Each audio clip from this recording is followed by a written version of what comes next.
Hello everyone, this is Alucard's YouTube channel, or Adrian Tepes, and this is another episode collection of Whatever Happened to the Game, and this is about Doom, or Classic Doom, followed by Doom 3.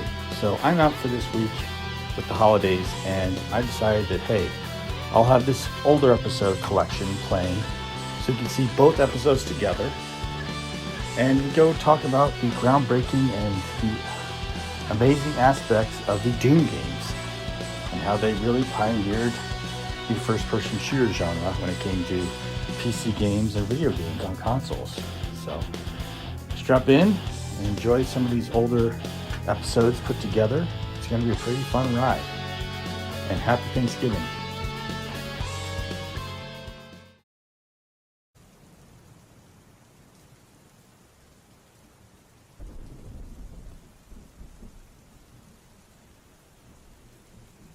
Hello there, Adrian Tepes, your Alucard's YouTube channel here, and we're going over previous episodes as I am building a compilation of Castlevania facts and also working on getting ready for the next week podcast episode. So we're going to be talking about Classic Doom this week instead of the usual one. It's an older episode, but if you missed it, you can stop by and give it a watch, and it should be pretty fun. Talking about the old Doom 1 and Doom 2. Both are available on Steam. So it should be fun. You can still keep playing. There's never been a better time to play games from all over the history of gaming. So get ready and let's watch this episode in video format with some added features.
All right. Hi, everyone. Newest episode of Whatever Happened to the Game. And welcome, Albelia from Illinois. Nice to have you with me today. Hey there. How you doing, buddy? All right. So one thing we both really like to do is play Doom. And hello, Axel. So today we're going to be talking about Doom. The first two Doom games anyways, which is great. And what better is that we recently had Doom the Dark Ages, the newest Doom, released. So perfect timing at this point. So without much further ado, I'm going to go on and get this party going. So next week is a special edition of our previous episode. And I'll get to you soon, Axel. Our previous episode about Starship Troopers. It is a special edition which includes a little bit of an introduction by myself going into the live stream, and I did that because I realized that the videos reach a different audience than the live streams do. They reach a more general audience, so I was going to make a video version of one of our favorite live streams based on our audience to go as a video. So, and with something added, so it isn't a one-for-one copy of what you would hear if you were listening to it. The next one is a Castlevania and the game mods as Castlevania Volume 2. Whatever happened to Castlevania Volume 2. So, news. EA Games closed Cliffhanger Studios and they canceled Black Panther, and Doom the Dark Ages has been recently released. Those are two good ones. There was a Black Panther game? They canceled it when it was like most of the way done at EA. EA is consolidating at this point. All the studios are, because they're having some games that don't sell enough. So they're trying to consolidate their losses and close some of their studios that aren't making them as much money as they want.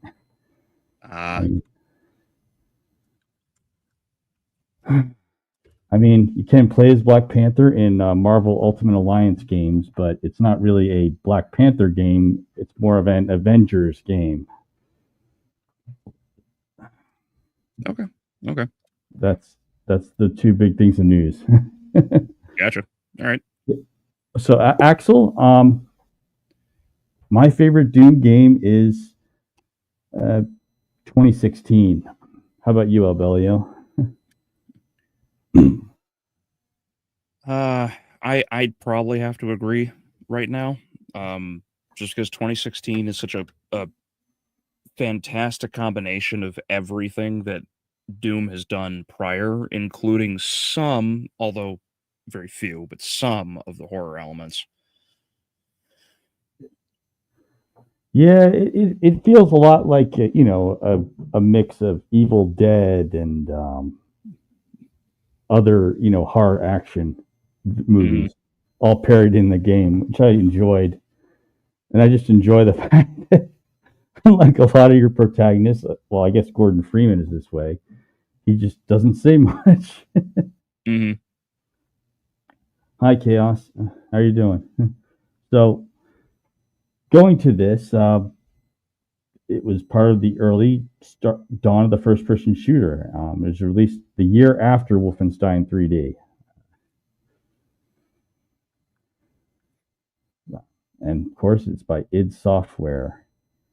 So, Doom was also a really early case of 2.5 dimensional video games. And if you wonder what I mean by 2.5 dimensions, you know what 2.5 dimensions is, Albelio. Would you like to explain it?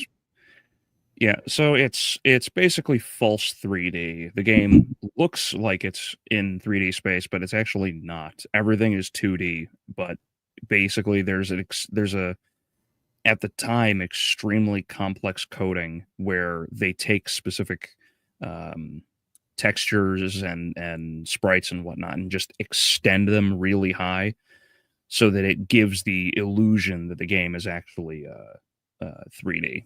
This is why you can't jump over This is why you can't jump over or run under certain demons, or you don't have.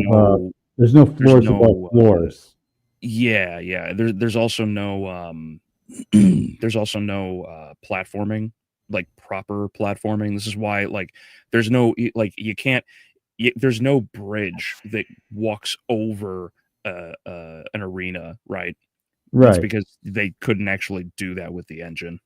Right. The engine wasn't made for layers. That was later with Quake, which Chaos. I'm thinking about talking about other Doom and even Quake games later. It's an idea. There's a lot of things I want to cover in the podcast, but I will get to Doom 3. I'll go through them in order of release. So Doom 3 would be the next one about Doom. Next live stream topic. Yeah, and the other thing too is how they programmed what is essentially a polarizing. It's similar to how a polarizing lens works because the ledges in Doom are a one-way trip. They only let you pass one way. Like if you have an elevated ledge, they make it so that you're only really passing one way when it looks like there's a ledge up there, but you're not.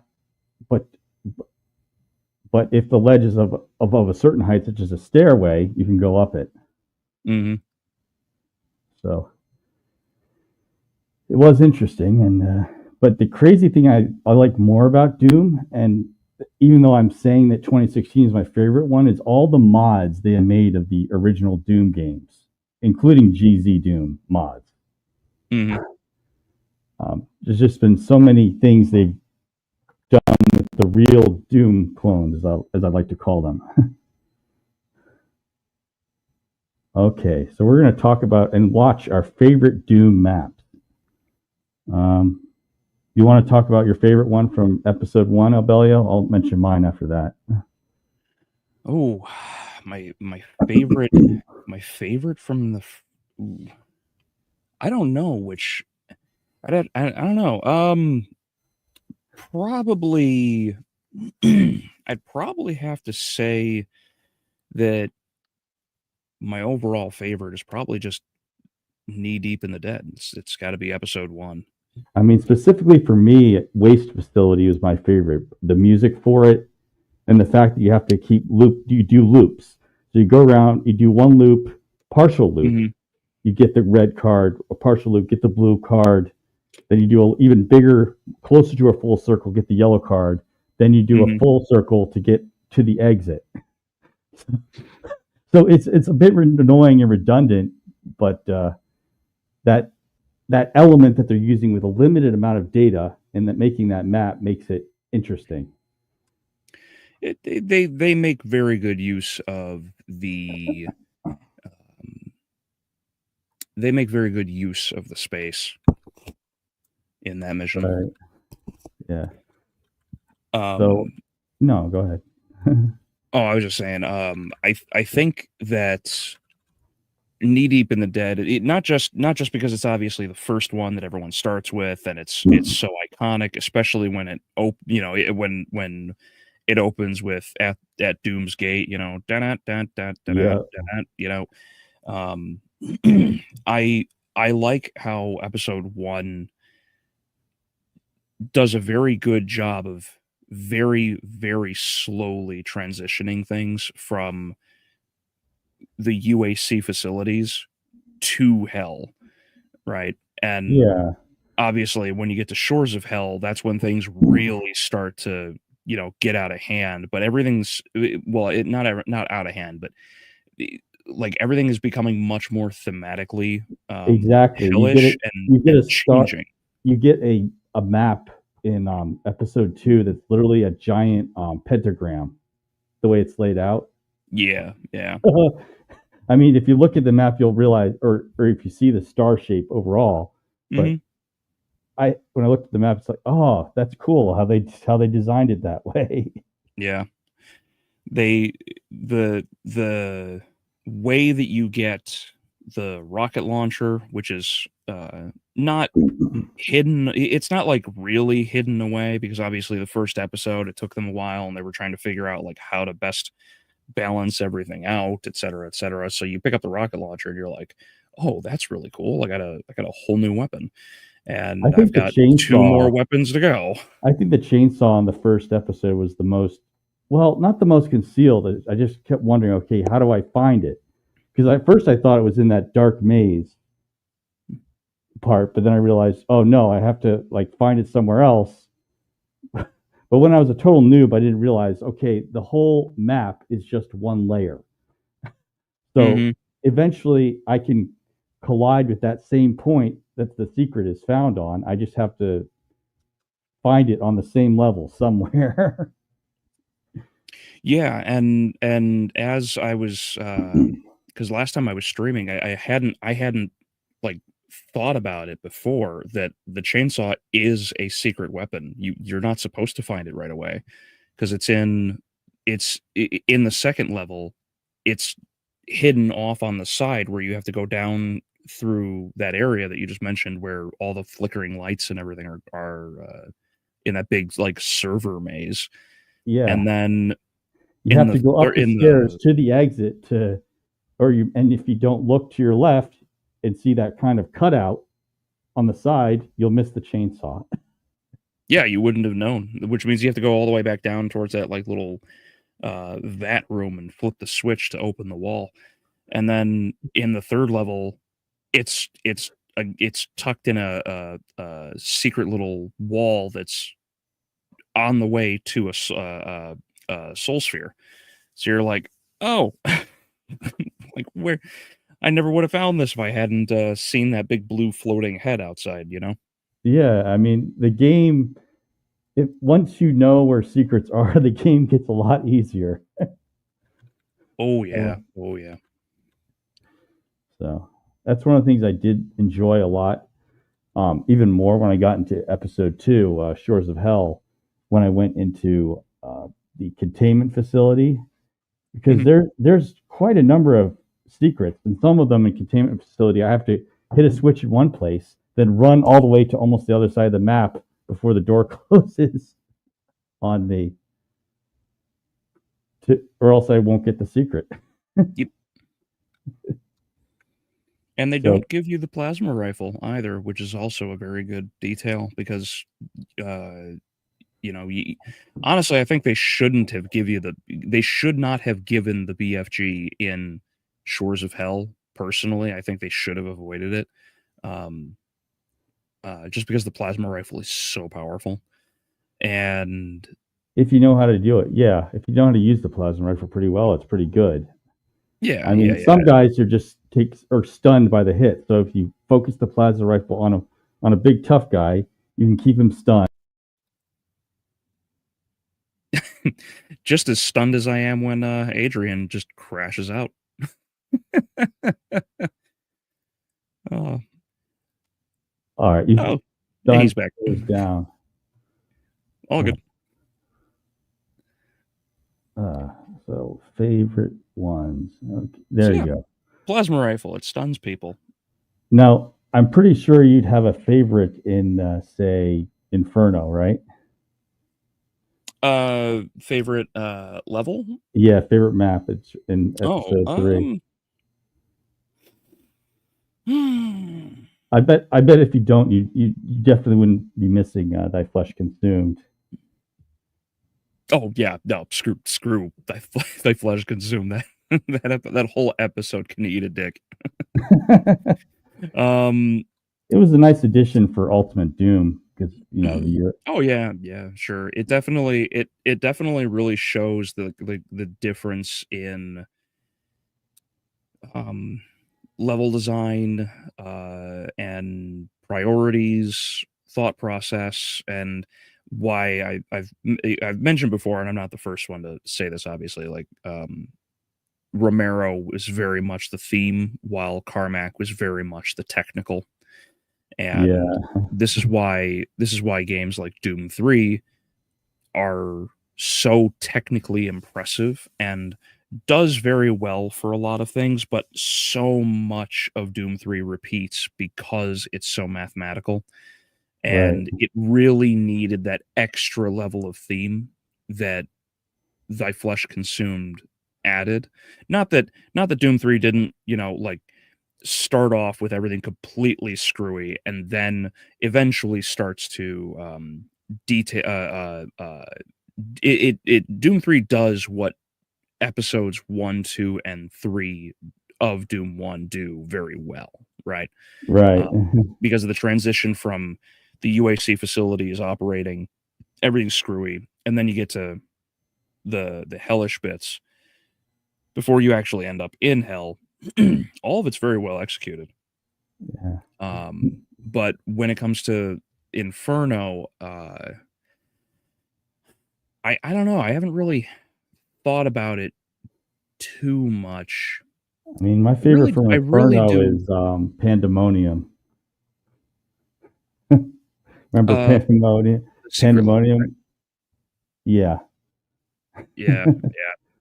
Is that one definitely expects your observations?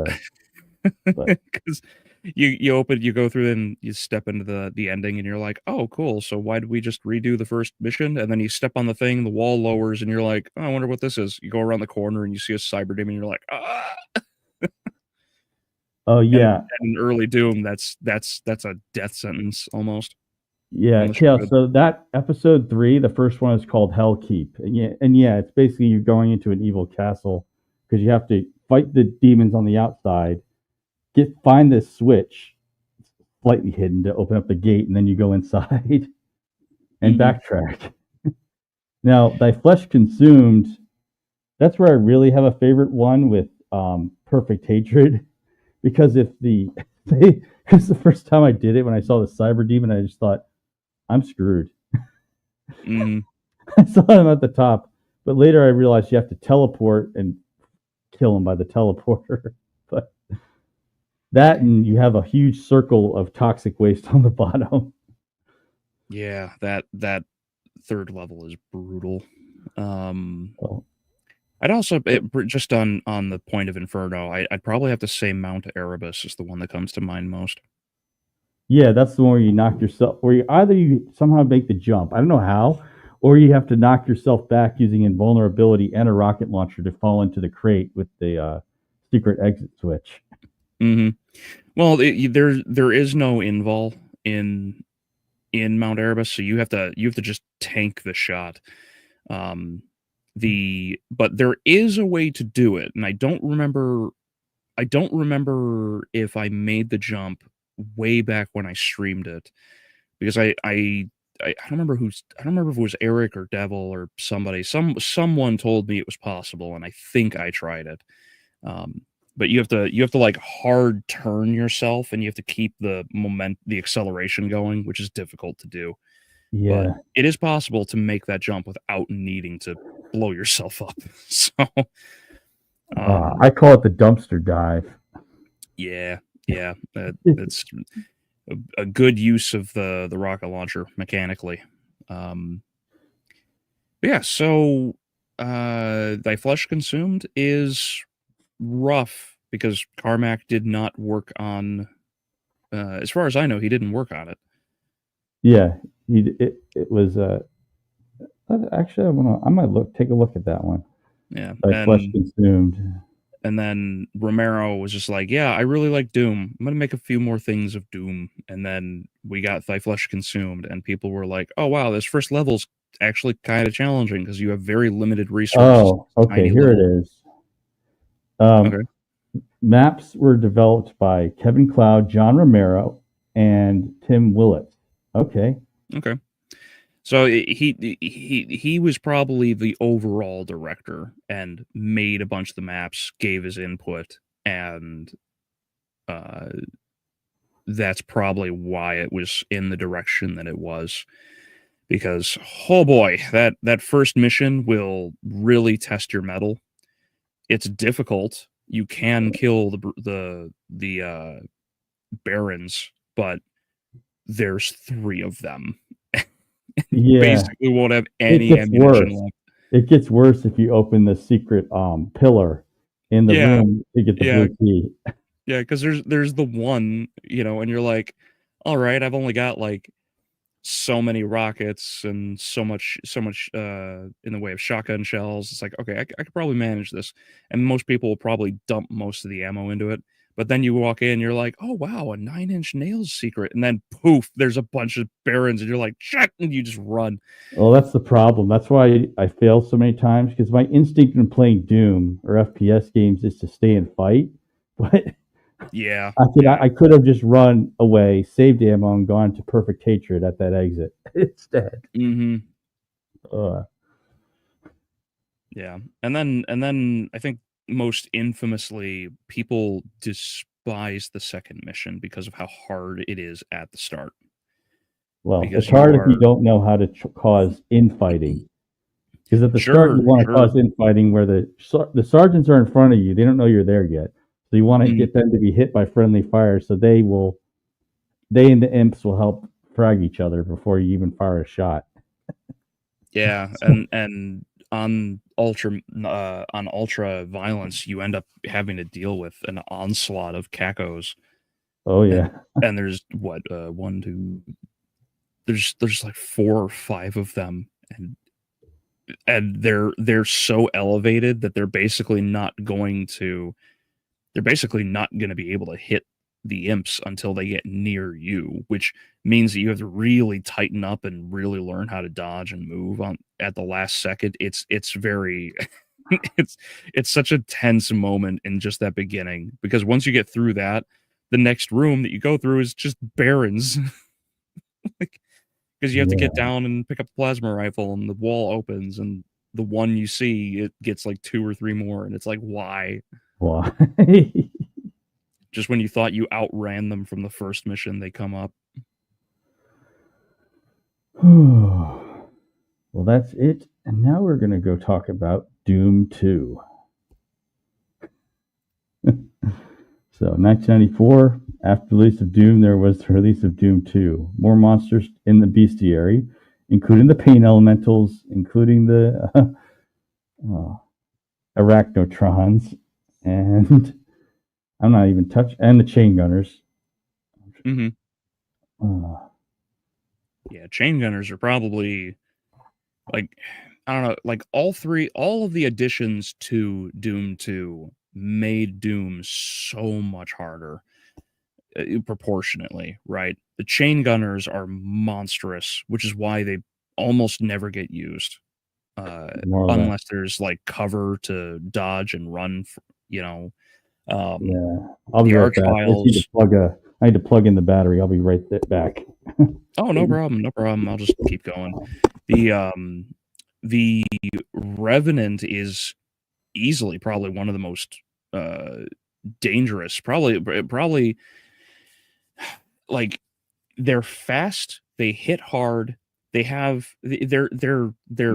basically like Hell Knights in terms of like how dangerous they are. But their homing missiles are what make them so treacherous to deal with. Yeah. You know? Because when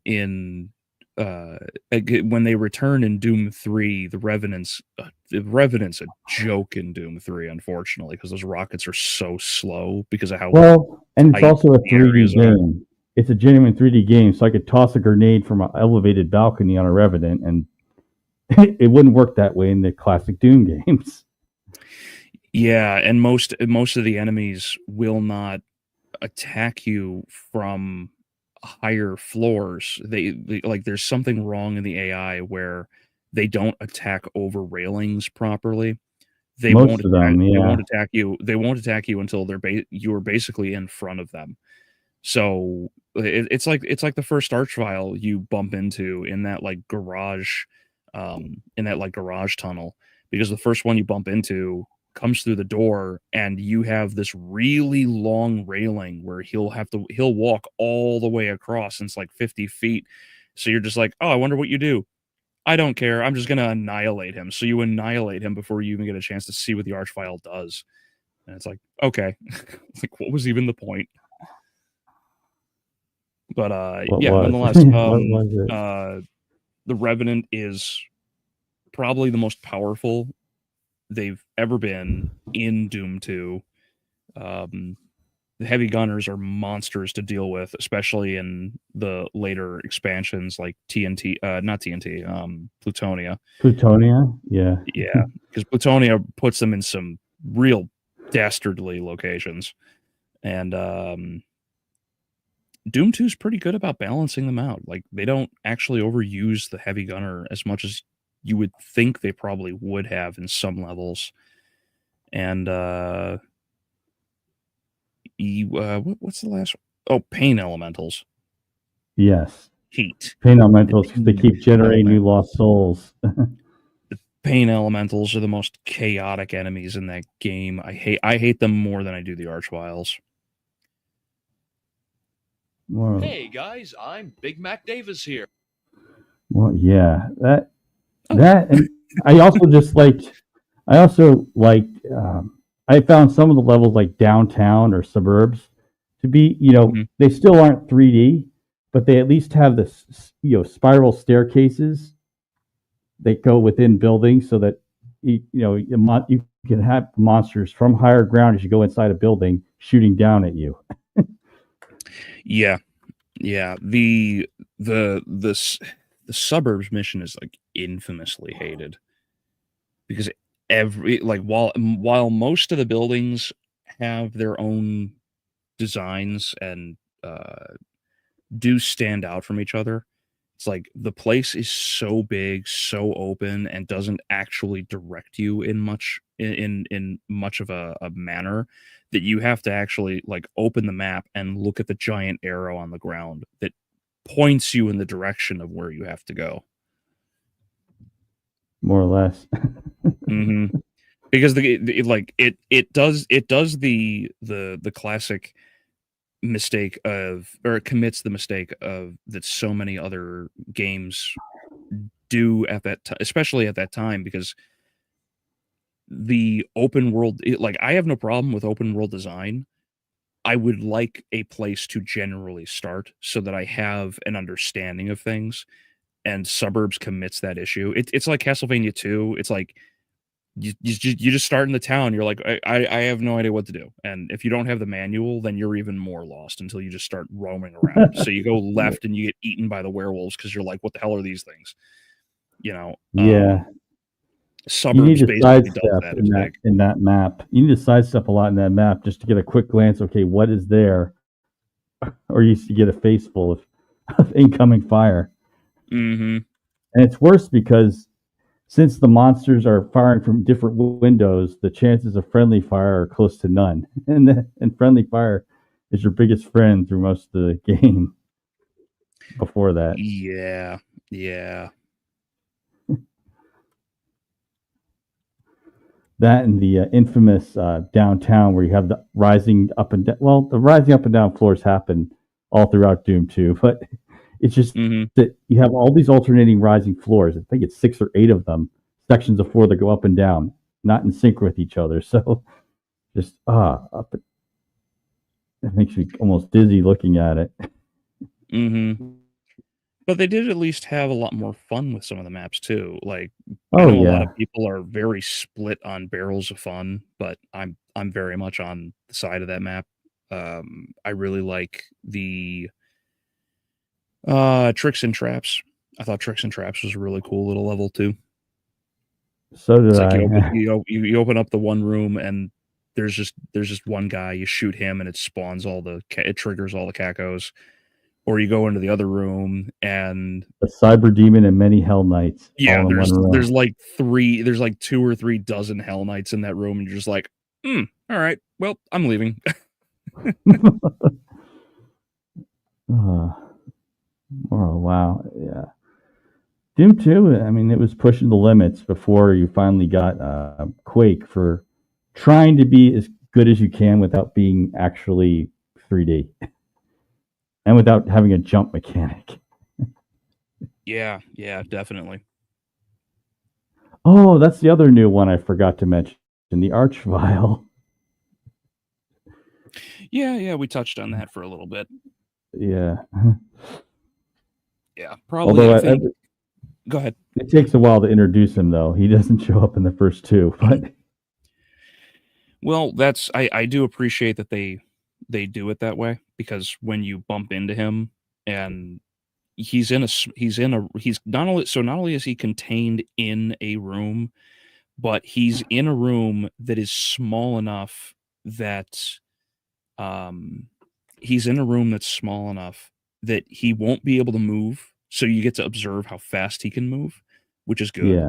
And you also he spawn where the enemies that are with him, they're just regular zombie guys. So you like when they res, it's not it's not of major consequence, which is also good because you learn. So you see how fast he moves. There's plenty of walls to get covered. So like if you do make the mistake of getting damaged by his attack, there's plenty of cover to hide behind and break line of sight.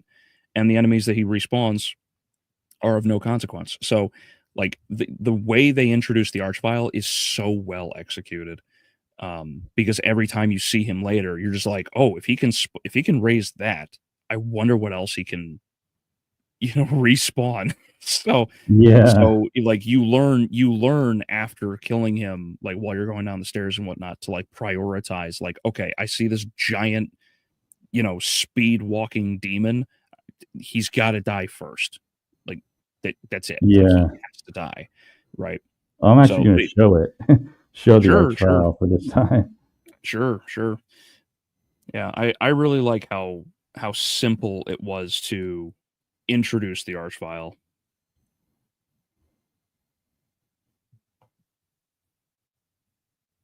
Circle of Death. Mm-hmm. Where's his double barrel shotgun? Or I mean super shotgun, but yeah.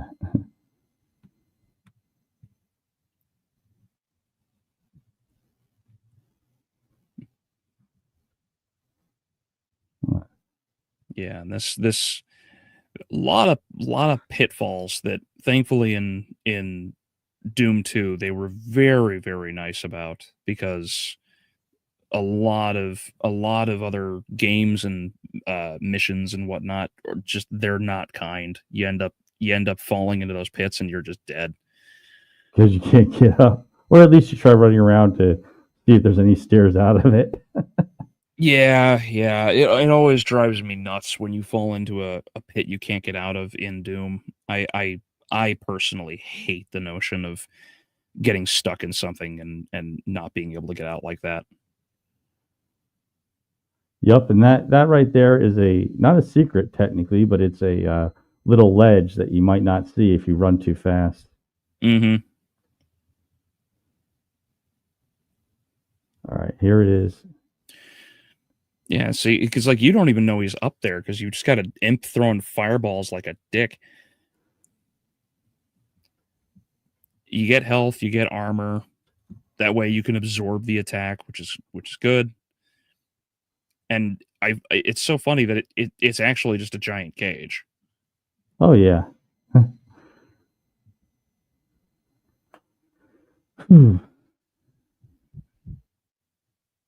Where is he going? I don't blame him because this video says it's his first time playing this map, so he doesn't know.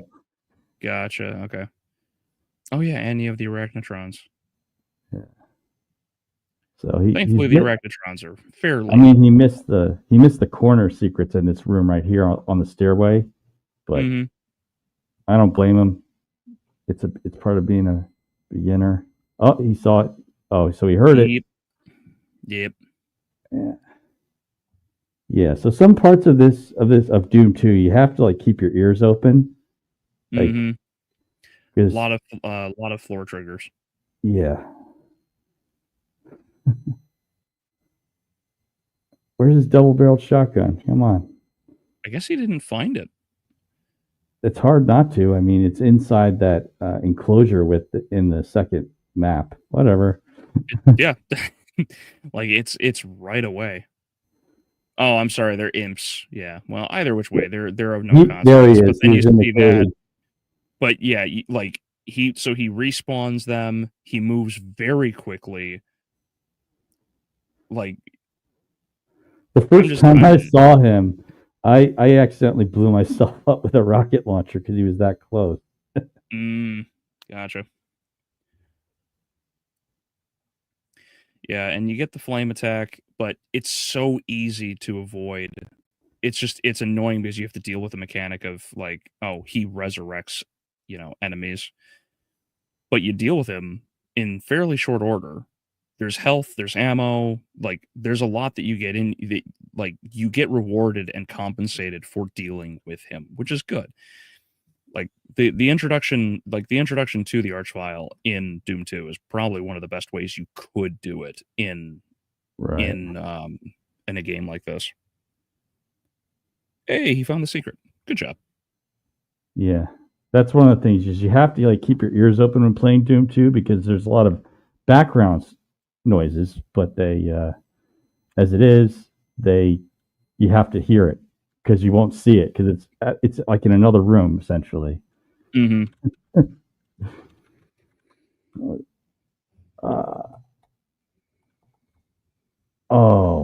think the other one I really liked from Doom 2 was Spaceport.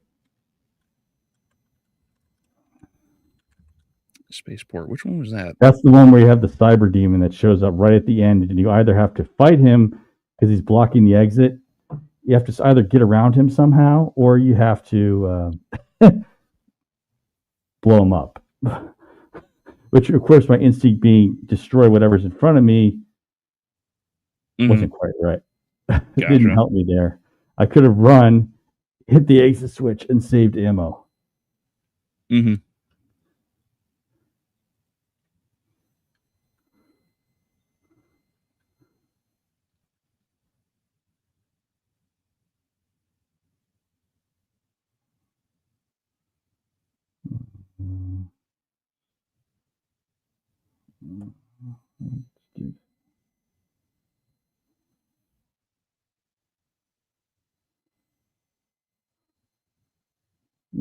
Doom 2, Spaceport. Let's just.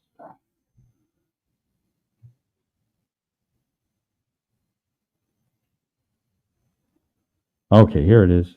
No, not quite. Alternate Doom? All right, I'll turn the sound down, but 1 minute. Oh. Mm-hmm.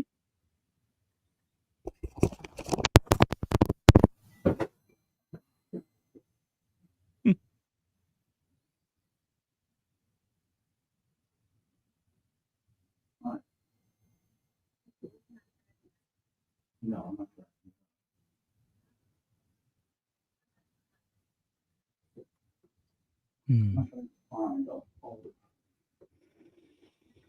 Yeah. So, well, overall, I'd probably have to say Doom 2 is probably not as consistent as Doom 1. But I definitely enjoy Doom 2. I appreciate the creatures that are added because it really makes for some more diverse situations. The level design is a lot more open in many regards. It's not too bad. I don't think it's like game breaking in terms of like thematics or anything. And the inclusion, especially of other enemies like the Mancubus, are really good too. The Mancubus is probably one of the better additions.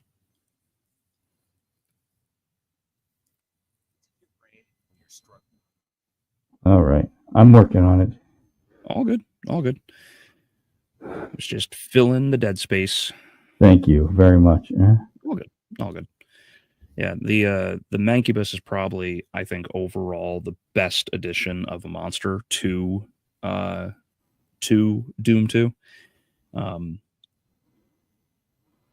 I think that Doom needed more bigger enemies in Classic, and I like what the Mancubus offers in that regard. Hits a lot of enemies because of the fireballs.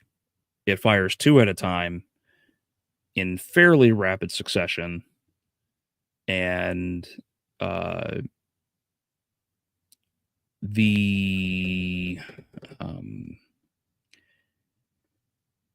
well, he's not. I don't think he's quite as strong as a Baron, but he's also not a pushover when it comes to damage. You know, more or less. Yeah, he's. Oh.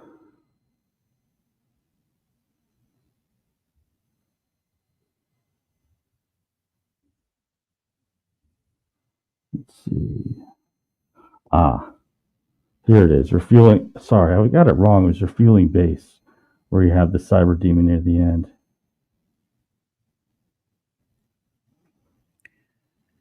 Yeah, I'm trying to remember, and I know Doom 2 like intimately.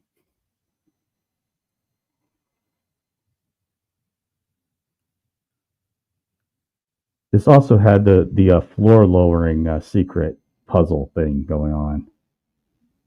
But if you didn't, you had to like find all the switches at various points to lower the floor in the middle of the section here, in order to get I'm trying to remember if it was a rocket launcher or a BFG.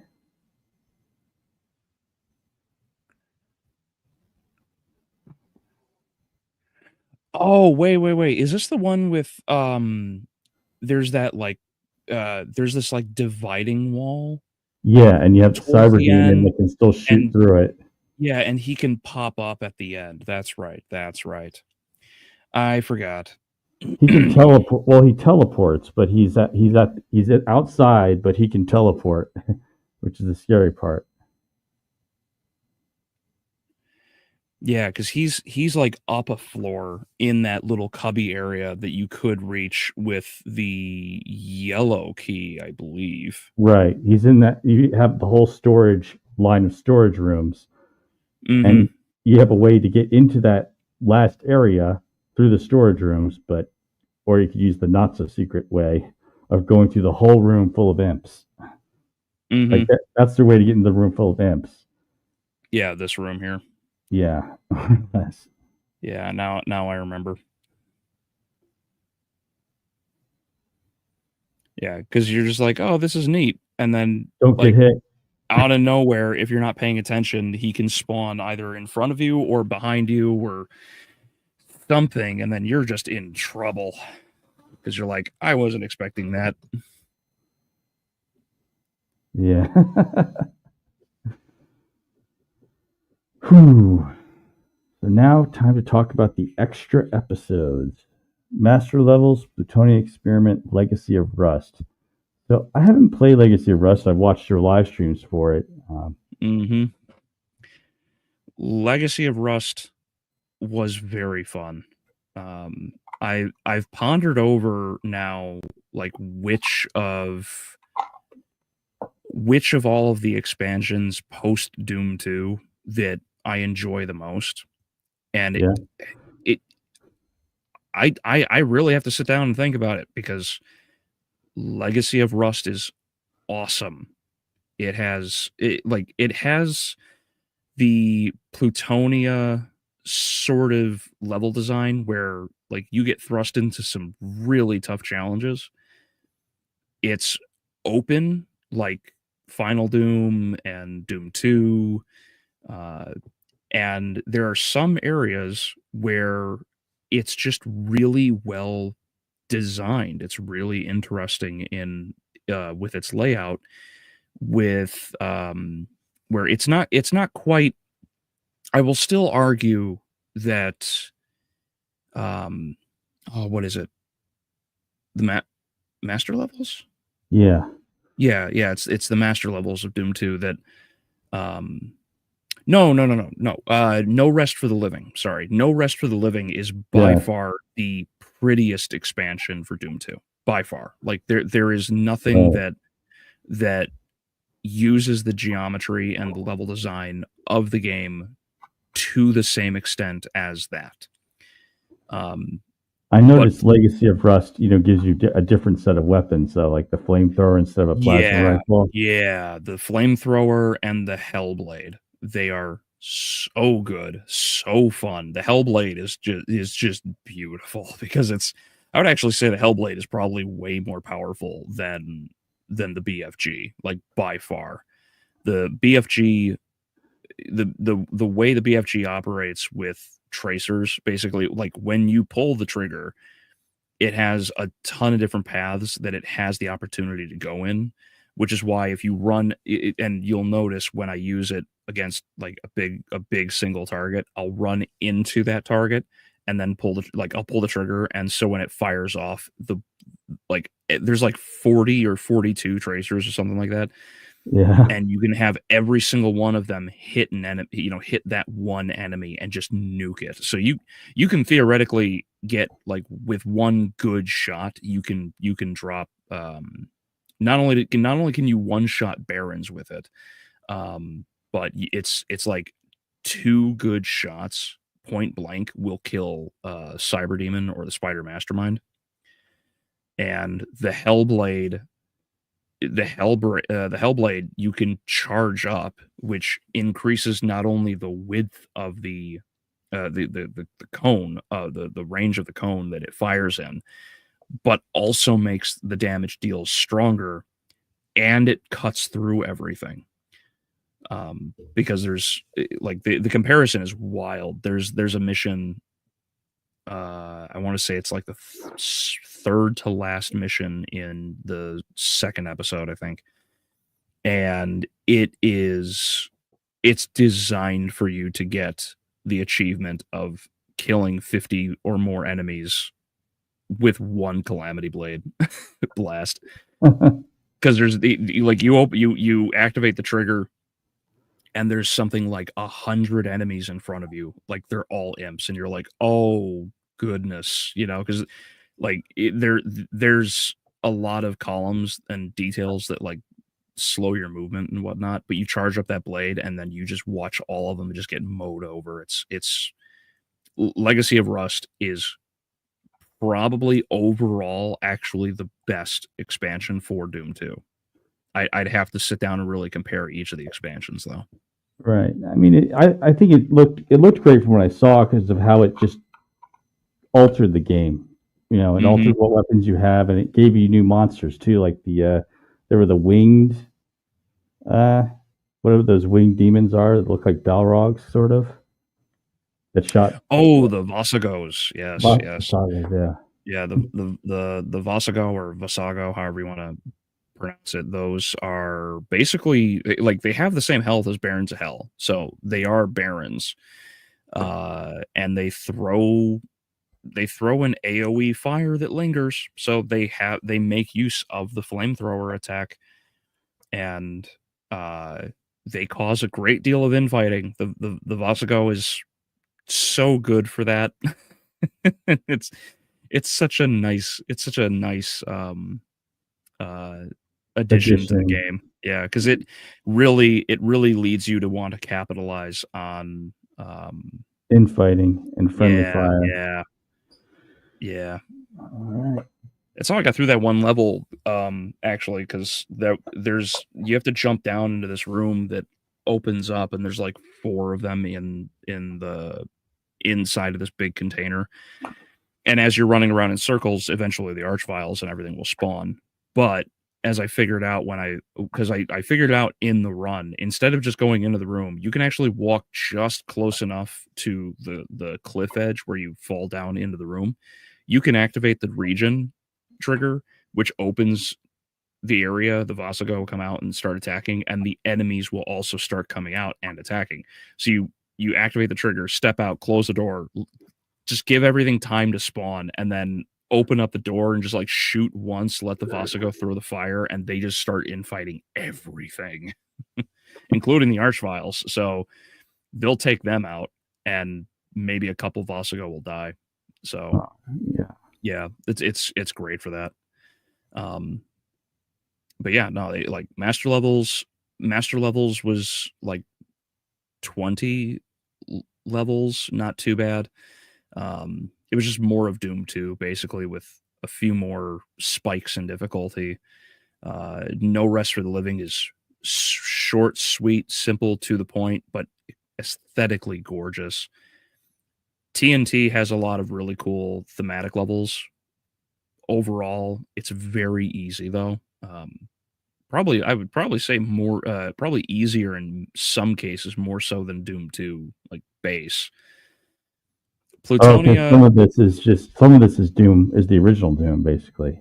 Yeah, more or less. Like they capitalized on a lot of what Doom 2 already offered, and yeah, they didn't go like crazy with it.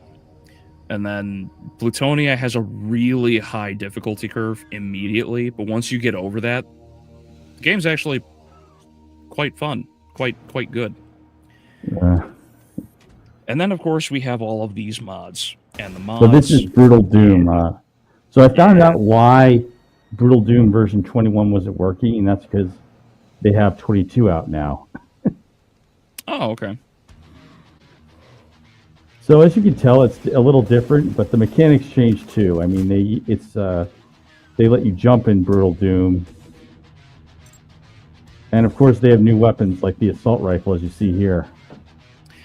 Yeah, well, that's because Brutal Doom is actual 3D, if I remember correctly. Right? Yeah, I mean it's 3D, but the actual like items in it are still 2D, like the monsters. Sure. I mean, that's fine. Oh, there's a slowdown mechanic. I don't remember that. But this is the kind of game you'd like to play if you enjoy playing Warhammer Bolt Gun. Mm-hmm.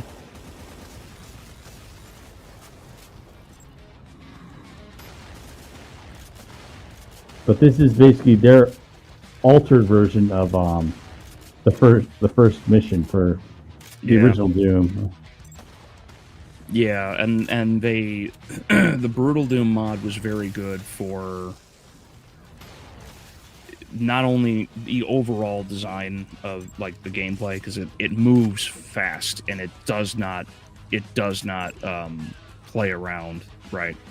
Because that's the notion of it, obviously. Like, it's incredibly violent, but it's also aesthetically, like they took the No Rest for the Living idea and just cranked that way up, and that's why it looks so good. Yeah. Yeah. Also, all of the new demons, like the Belphegor and whatnot. More or less. So now we're going into Simon's Destiny. So that's another Doom mod. It's based on Castlevania. Mm-hmm. Yeah, I can't wait to get around to that at some point. And thank you again for sending me the link and everything to get it installed. So I like the new version of Vampire Killer they play at the beginning. Mm-hmm. But yeah. So Brutal Doom, Simon's Destiny, and I'm going to show Legend of Doom. They are all on GZ Doom. So it's source code for Doom with some added mechanics like jumping. Mm-hmm.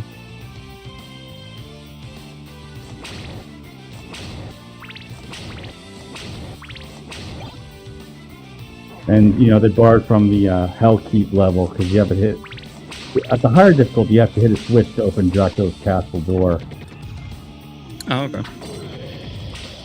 This is the knife right here. Come on, get your whip upgrade. You missed it. I don't...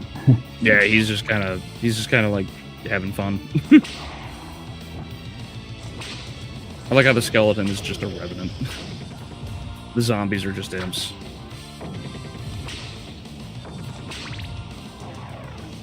Yeah. I mean, it's pretty fun how they go like the original NES Castlevania games. They're throwing the bones or don't want to touch you. I like the reflections in the marble flooring. That's a nice detail. It is. Oh, the dogs from Wolfenstein. The wolves, yeah. Yeah.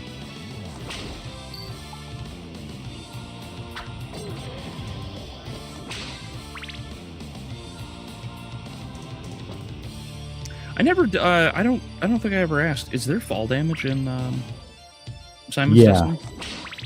There are. You can fall on spikes, and they kill you. Like there's spike pit areas. But there's no like actual like if I jump from like 100-foot tall floor onto, you know, from the ceiling to the floor, it's not gonna hurt me.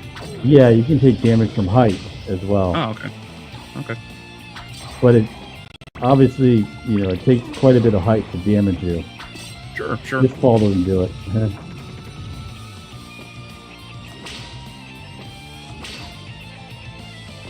Come on, there's a whip upgrade up there. Oh, I'm on top of the shelf with a whip upgrade. Mm.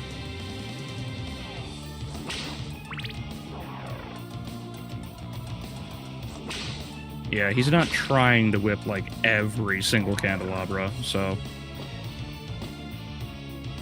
And the dark wall is where you get the food out of the wall too. Okay.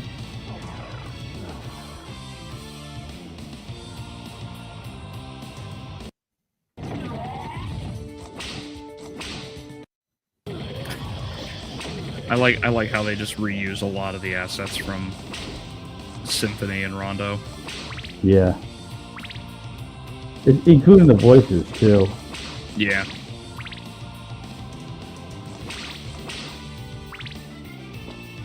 So there's the boss door they use right there. Okay. Hit the dark wall, I guess not. Well. So the giant bat right here.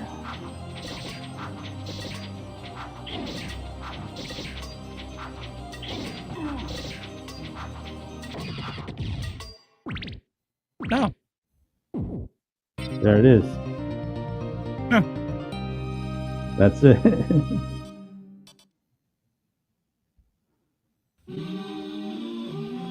So they take it from the NES game where it shows you a map and how you're going through the castle. Mm-hmm.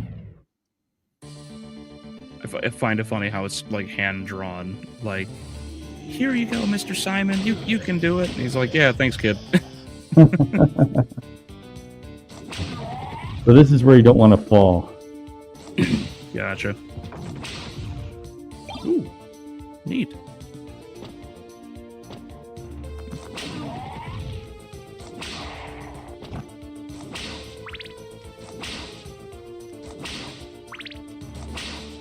candelabra that didn't drop anything? Oh, what is this?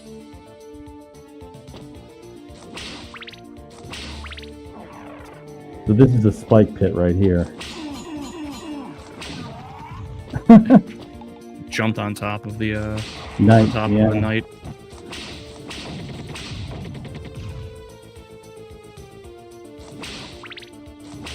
Cool. So I'm going to go to the next one. Sure.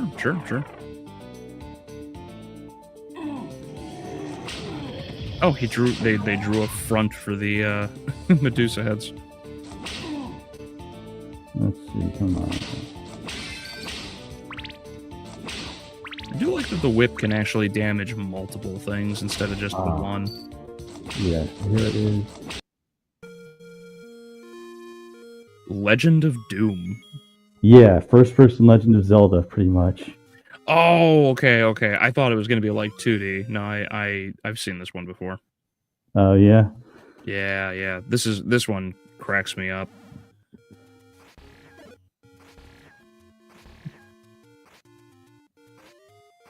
Yep, in the first Zelda game, you do start with a Master Sword and shoot lasers with it if you're full health. Yeah, which is funny considering it's just a wooden sword.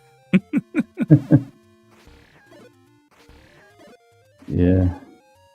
Octorocks, look out. It's so funny that you have all of these like extremely pixelated walls and enemies and everything else, and then the skybox is pretty clean, pretty clear, and then you have the hyper detailed like arm for Doom Guy. Yeah.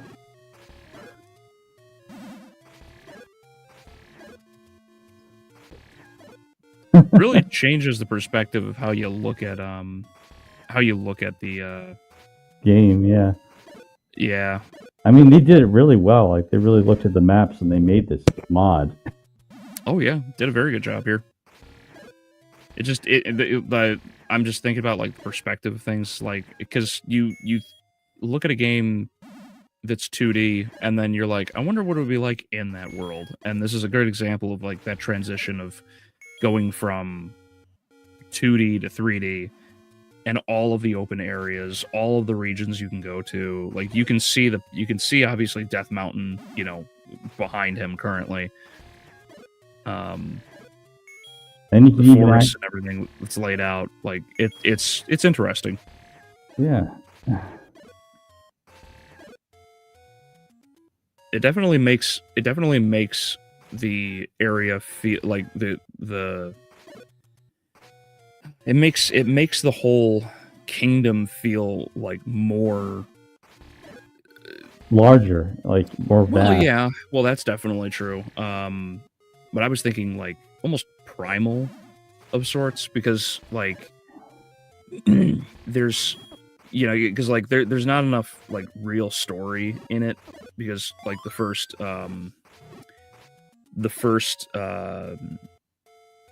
game is so barren, right? Like Yeah. it's like, welcome to the kingdom of Hyrule. It's like, well, what kingdom?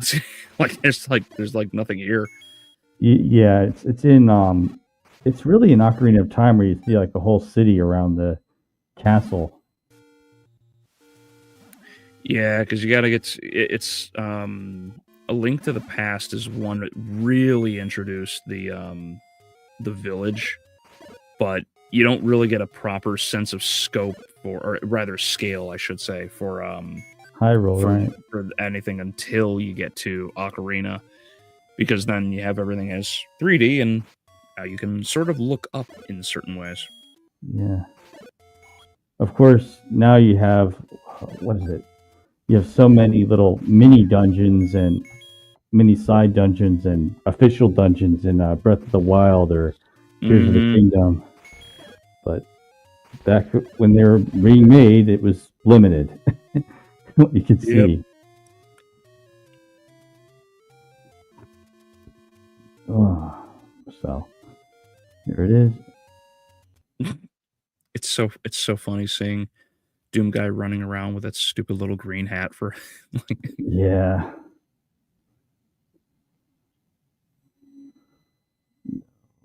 Yeah. Oops. There we Yeah, go. in terms of because the only one I've played proper was Brutal Doom. Right. And that was obviously a much older version. I'm really interested in Simon's Destiny. I got to get around to that at some point. Right. I thought Legend of Doom was funny. I mean, you even have the map screen in Doom, only it shows where you are in the Hyrule map Mm-hmm. or dungeon map. So, it's like Legend of Zelda. It has those Legend of Zelda elements of world map and dungeon map Yeah. instead of the Doom map. So, I guess we're near the end, but just letting you know, Doom plus Doom 2 is available on Steam and consoles.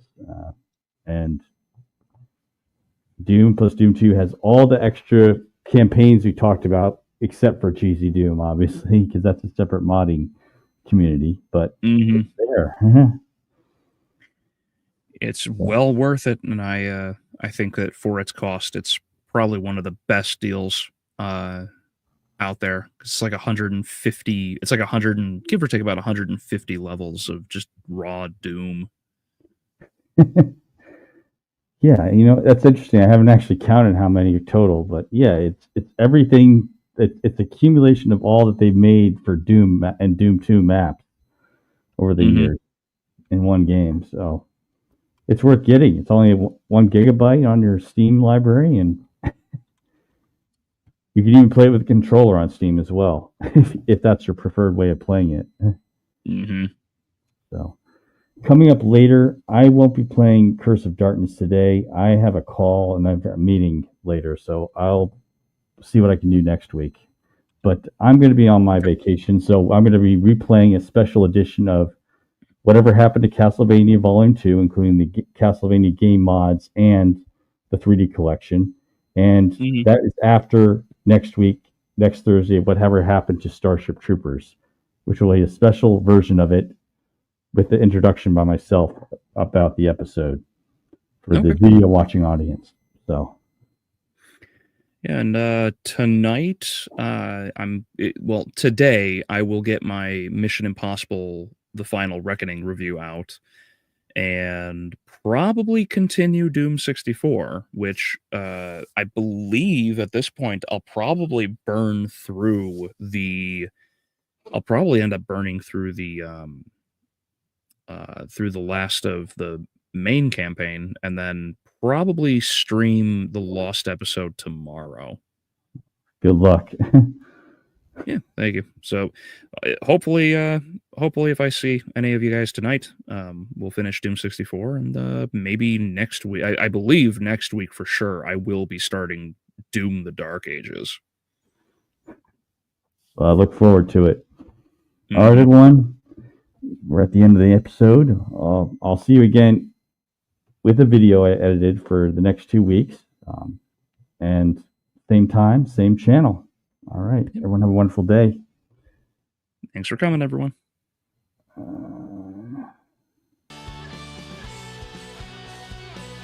And it was only a matter of time before we started talking about Doom 3, which came after the first two Doom games, or classic Doom, and how it pioneered effects when it came to audio and game graphics. And it was amazing as a step in terms of light and shadow, as well as Doom being an actual 3D game. It leaned more into the horror than the run and gun that the previous Doom games had gone into. But here we're going to talk about the leaps and bounds that Doom 3 technically made and why we like it so much. Strap in for another episode of Whatever Happened to the Game, and I hope you enjoy it. Hi there, Braymore. How are you doing? Getting started pretty soon. Whatever happened to Doom 3?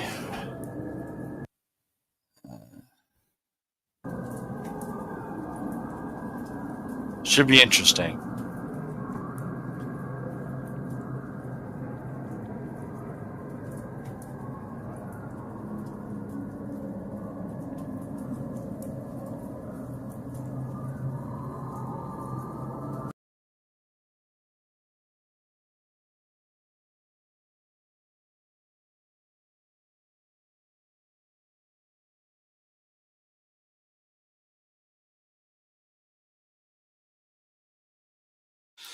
That was misspelled. But yeah, this is it. So.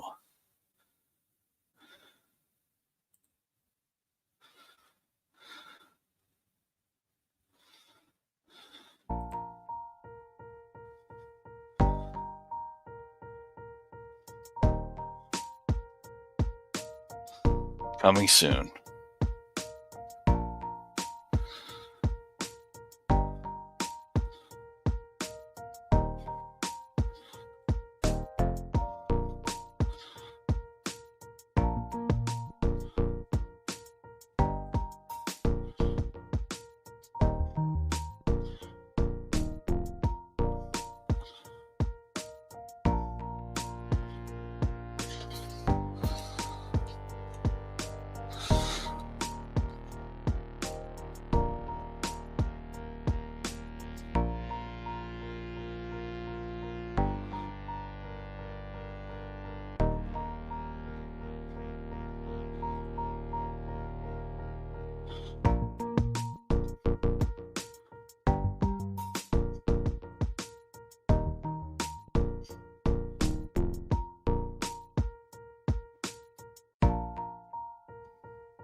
All right. It's going to be starting pretty soon. About 5 minutes, I'm going to be going all the way online, just doing some last little preparations for when this live stream starts. We're going to be talking about Doom 3.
All right. That's a perfect way to spend your time.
All right, live stream's gonna be starting pretty soon.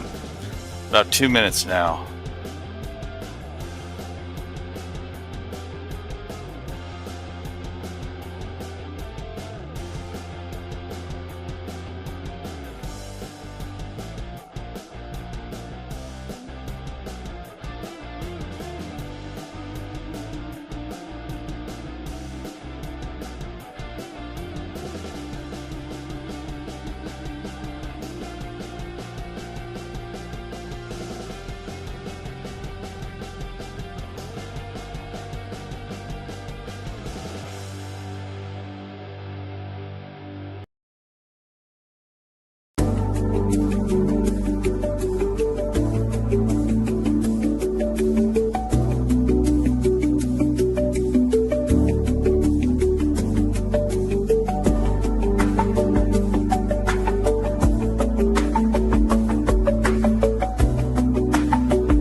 All right. Alucard's YouTube channel, previously Adrian Tepes here, and this is another episode of Whatever Happened to the Game.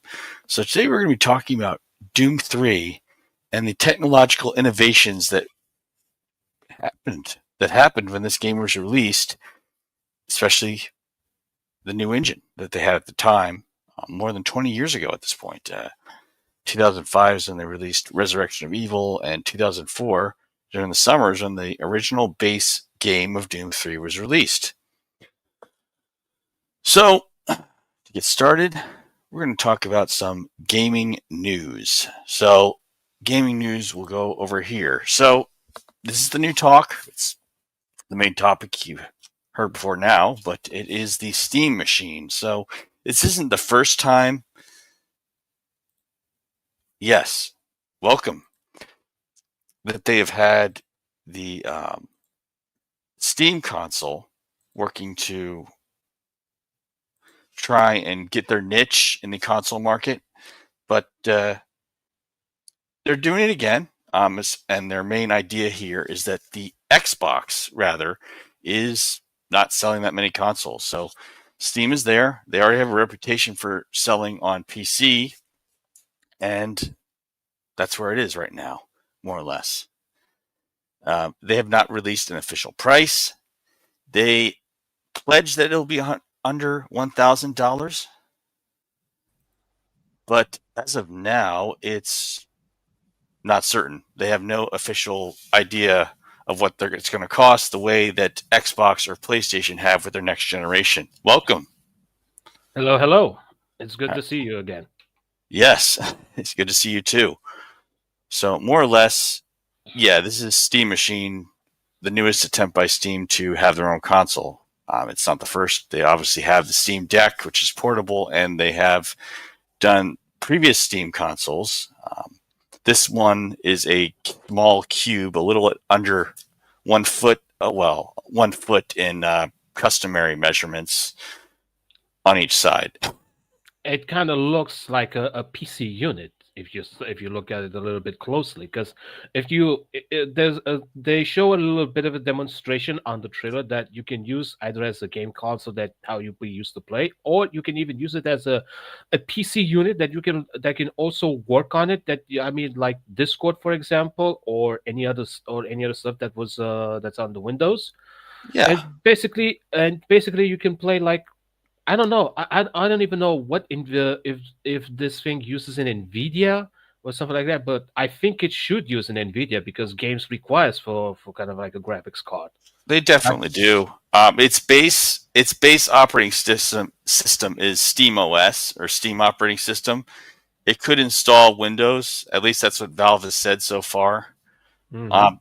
They've had previous Steam consoles going back at least 10 years, but they just back then it didn't quite catch up to what Xbox and PlayStation were selling. As of right now, though, Xbox aren't selling that many console units. Yes, that's so. That is true. Also, I'm still trying to figure out about this device. What does it use when people want to like to install the SSD card? I mean, can we use like the regular SSD, or do we have to buy a micro SSD? Oh, it might just be that it takes its own SSD card, but hopefully it just takes an SSD card that works on other machines. Um, I could see Valve as having it be compatible with other SSD cards as a way of trying to do bait and switch with the customers, so they can say, "Hey, look, you can use your Windows machine. What works with your Windows machine on this?" Right. Uh, I mean, I don't know, because at the beginning, from what I saw the video, it looks awesome. I say that it's worth I say it's worth it, since people cannot afford like a PC unit, to buy the PC, buy the unit, buy the monitor, keyboard, and other stuff like that. Basically, you can just get this device and use your own Steam account that you already have, because you don't have to purchase the games anymore. But those who are new, well, right. You just have to make purchases on this machine. exactly. Either I on mean, you can make purchases on your own phone now. So Yeah, that's also another thing. I mean, you got two options. Either you do it on the PC or on your phone, or now the fourth option with this device, that if that does include their own Steam store. But I think it does, because Sony with their PlayStation consoles, PlayStation 3, 4, and 5 have their own PlayStation store. Xbox 360, Xbox One series also have their own Xbox store. The Nintendo Switch, need I say it more? right, right. With Nintendo, though, it only goes back so far. I mean, you could play the games you already purchased on the 3DS, but you cannot buy new ones. You have to go to Switch at this point You have to go to the Switch at this point, because to there's no buy it, right? and not to mention that there are a few games that you can play on your Nintendo Switch 2 console that you already played on the one. But Right. I think the downside is that it may cost a little extra. Yeah. And of course, they're doing the gimmicks, predictably doing the gimmicks where they have a new Switch 2 version of games that were on Switch 1. Yeah, which that really kind of not a good advertisement, if you ask me. I mean, we already saw a few games that we already played from our own devices. I mean, let's take for example Dragon Ball Z Sparking Zero, for example. Sure. Mhm. The game was launched like in the 2023, and it was available for all platforms. It was available for PC, PlayStation, and Xbox. And the game is working perfectly fine. Now, 2 years later, since this Nintendo Switch 2 arrives, they decided, let's add this game to our Nintendo Switch console. What is the catch? What is the difference between the devices that we already play, and you're putting it for who knows how much price for us to play on the Nintendo Switch 2? Because there's no difference. Okay, maybe small portion of graphics, maybe, but that doesn't count. And also the story, the gameplay, no changes at all. It's basically the same. Yeah. Welcome, Abelio. Hey, I'm sorry about being late. You're fine. We were just a bit eager to get on the Steam machine and the pros and cons of it. So far, it's not the first time Valve did this with a console. They've been doing it for at least a decade. But this time, Valve is hoping to capitalize on Microsoft selling fewer Xbox consoles, per their own words. Yeah, I've heard things are goofy. Also, hello, Finn. Continue. Sorry. Hello, Albello. It's good to meet you. So yeah, this might be differences between the games that we already played from our previous devices, and now they're importing it to the Nintendo Switch 2. It makes no difference. Right. It really makes no difference to me. Well, It's they're selling it for collectors. You and I aren't really collectors, but some people are like, I want this special edition of a game that costs more. Yeah, but the downside is, okay, you may be a collector, but you're gonna get the downside because let's be honest, Nintendo Switch 2 console or even the first one don't have the best graphics. I mean, take Mortal Kombat 1 for example, that was launched on Nintendo Switch under the first Nintendo Switch console. It looked horrible on that console. Oh Graphics, yeah. the graphics were terrible. The pixelated on the characters. No. Yeah, Nintendo does that on purpose. They're intentionally making a cheaper console so that each console sold for them is a net profit. Xbox and eventually PlayStation have done it so that, yes, we have more higher performing consoles, but it costs us more. And for Xbox, they've always leaned on selling games to make up for the loss they have selling each Xbox console. Then we have our agreement here that what Nintendo was doing is not fun. But like I said, that's my personal opinion. So I say That's we go fine. back to Steam. Yeah. I'm more interested, to be fair, on this machine. I'm really interested on these controllers that they are selling because So it it's the Steam controller that we've it- had for a while. Yeah, I mean, it looks interesting. It's the first time that I'm seeing a Steam controller. But my question is, I'm looking at the picture right now, and I see two cases between left and right. Do you think Right. it works on 4 batteries or something like that? I'm not I'll- sure if those are touchpads, because they could be touchpads. Usually the battery's in the back of the controller. Like for instance, I have my PS4 thing. I open the back to get the batteries Yeah. in or out. Yeah, But but so I'm thinking that maybe since this is a PlayStation controller, it's two of these kinds of touchpads where I can manually in the PlayStation I take my finger on this pad to essentially use a mouse cursor function. yeah, exactly. But I don't know. I could be I could be mistaken as well. I'm not 100% sure myself. I mean, I don't And these know. things and these things are wireless. I mean, wow. Okay, and they did show, if I'm not mistaken, a special port for you to recharge it, and Yeah. it says that once it's done recharging, you're good to go. But my Yeah. question is, I mean, I'm pretty sure on the PS4 controller when you plug it in for charge, you can still play it even though it's charging, and Yeah, then you can. unplug it.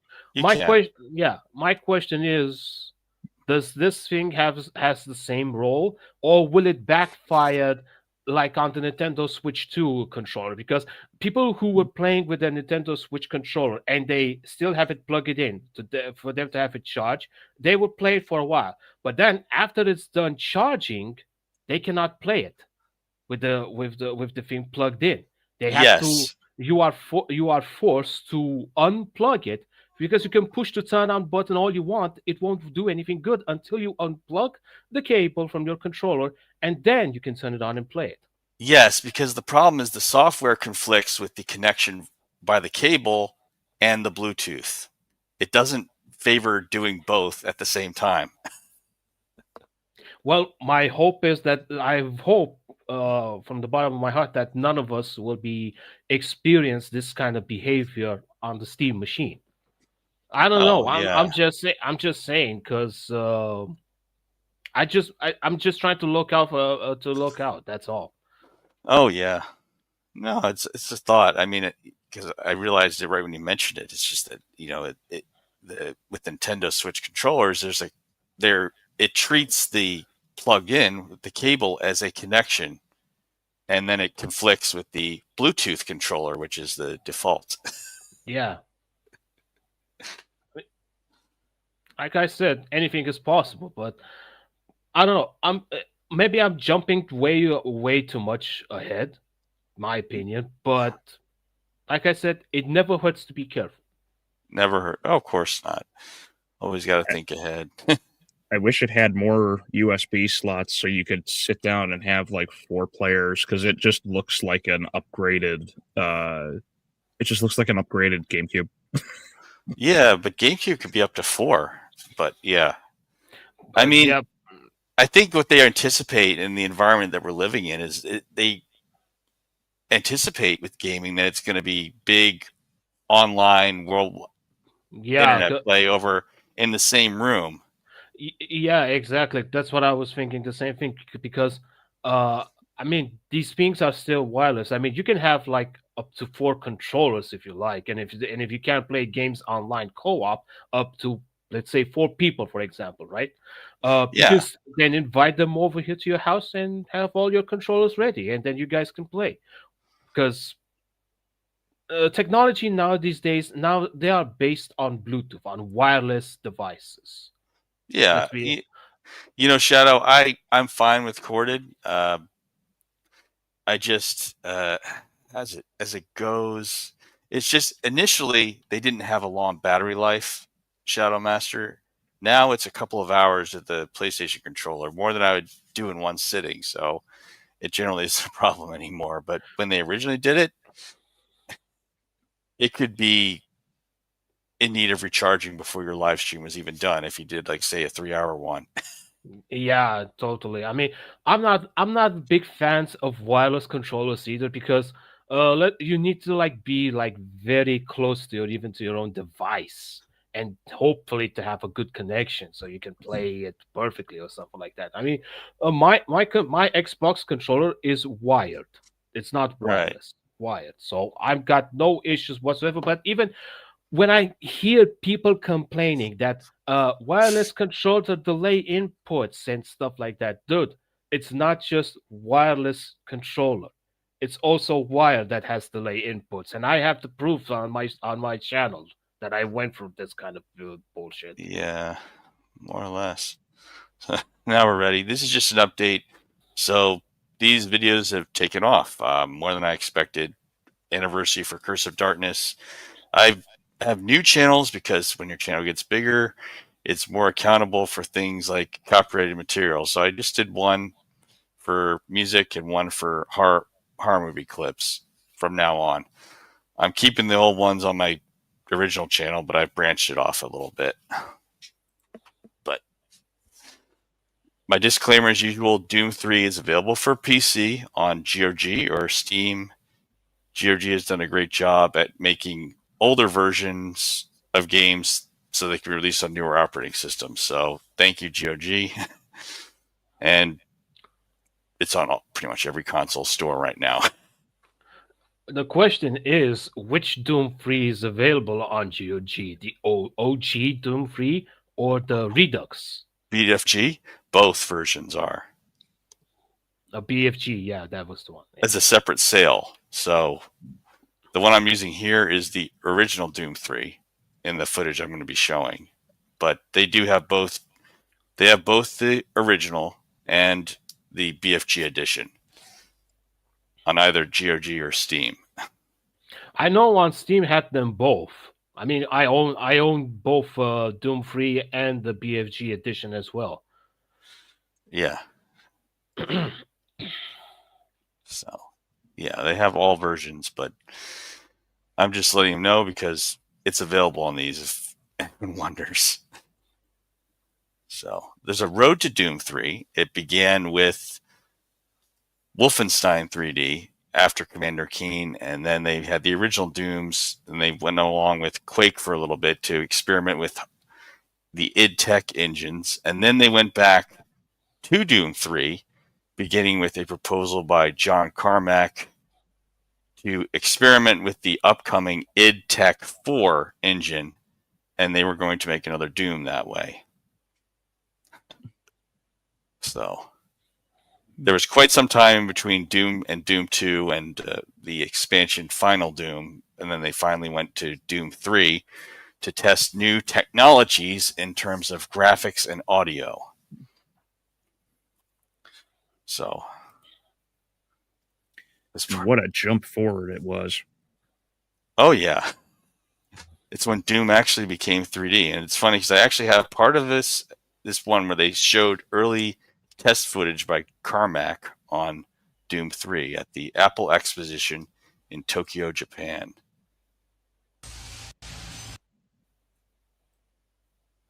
NVIDIA and Apple are going to make a major announcement here today in Tokyo. And that major announcement is that we are announcing the next generation of graphics processors from NVIDIA that is a major industry first, and that is the GeForce 3.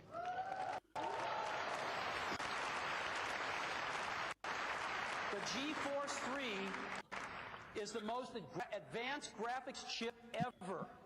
This thing's amazing. It's got 57 million transistors, and internally, for specialized graphics computations, can get up to 76 gigaflops. This thing is amazing, and it is going to be available first on the Mac.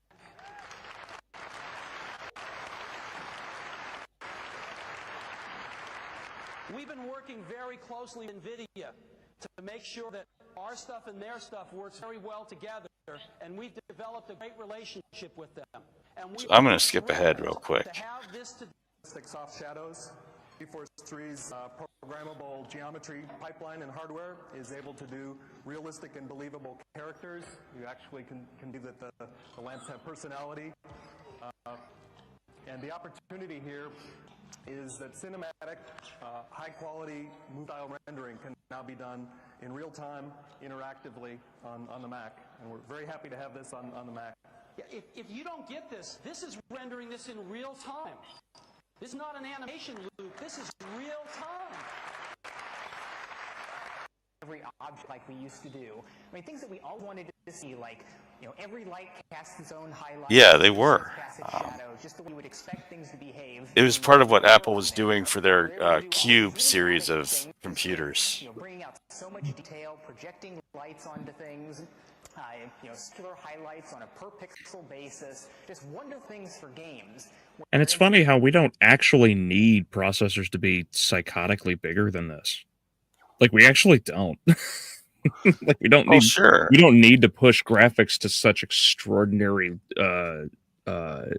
lengths. Right. This game still holds up graphically, I think. I mean, the big thing that it did is there's elements of what you use to make something appear 3D. Shadow is one of the big ones. And before that, you just had pre-shaded areas such as Doom or most of the other early 90s FPS games had. They didn't really have actual shadows. They just had areas where it's pre-rendered darker.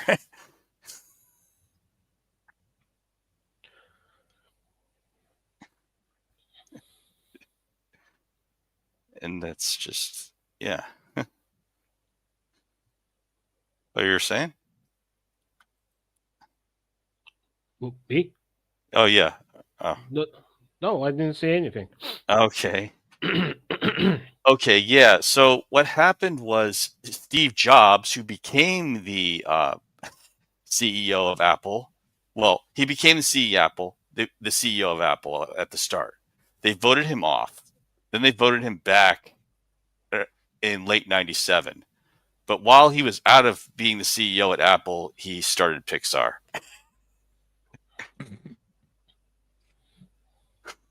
Yeah, I didn't know that Pixar started Apple, or Apple made Pixar. That's funny. Me Yeah, neither. I always thought Pixar was just the iconic for Disney movies like Toy Story. Oh, it was. It basically is the initial CEO of Apple Computer was voted out by the board. Then they voted him back in because sales for Apple computers dropped so bad during the 90s that they almost quit. The other thing that kept Apple from being dead was they made the iPhone.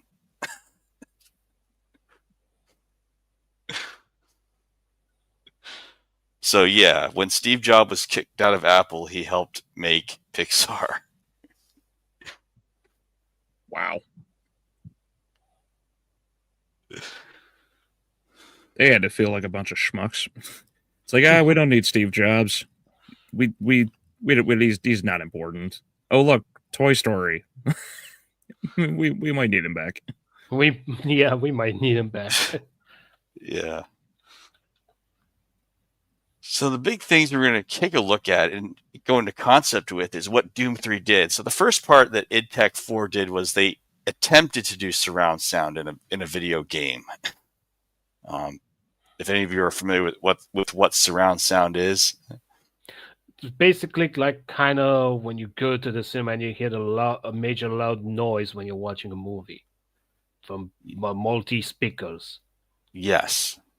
The idea is to try to simulate the position where something is in a game or a movie using multiple speakers as to where it would be if you were inside the movie or inside the game. Yeah, exactly. So it isn't perfect. It's pretty buggy in Doom 3, but a little less, maybe a little less so in BFG Edition. But it's meant for you to hear if you have a headset or if you have speakers on, if something is to the right of you, to the left of you, or behind you. So to try and immerse you in the game a little bit.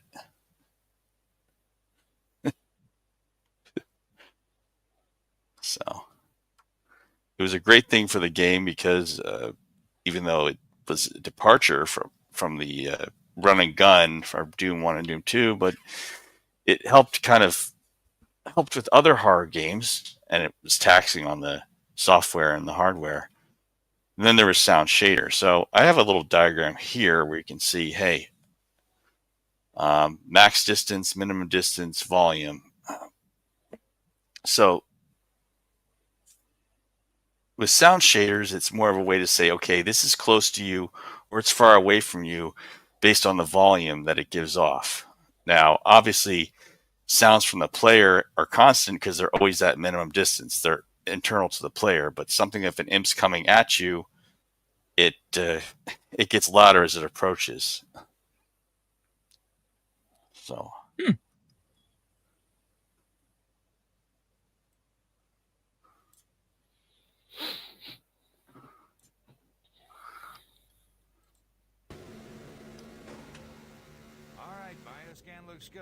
So this is just from the Doom 3, and I recorded it to try and go into some of the stuff that it has. Obviously, as I look down, your player doesn't cast a shadow in the game, but he does in the cutscenes, which is kind of funny.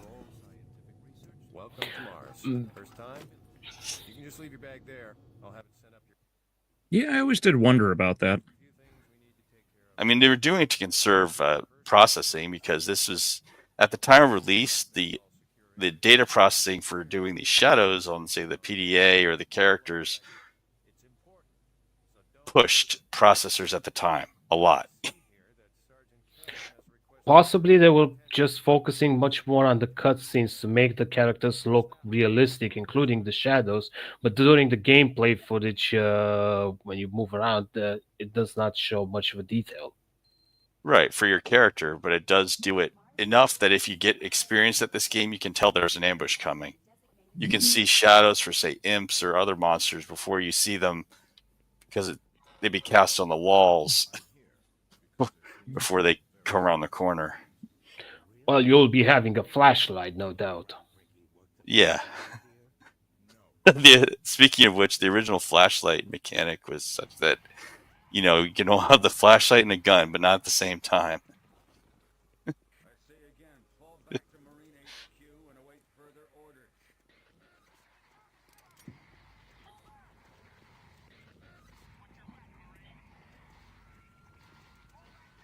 But they don't quite have the grab a ledge like they do in Quake titles before this, as I just showed.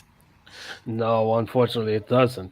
It's like an old video of another streamer who was trying to do the jump crouch on Half-Life, or I think it was another Doom game, something like that. Yeah. So yeah, Shadow Master, it was flawed, but for a good extent, it actually works. You can use sounds to notice something's coming before you actually see it. Hey, Alex, how are you doing? Hey, buddy. Yeah, you can do it in the BFG edition, but I'm playing the base game right here. BFG is one thing, but the original game is different.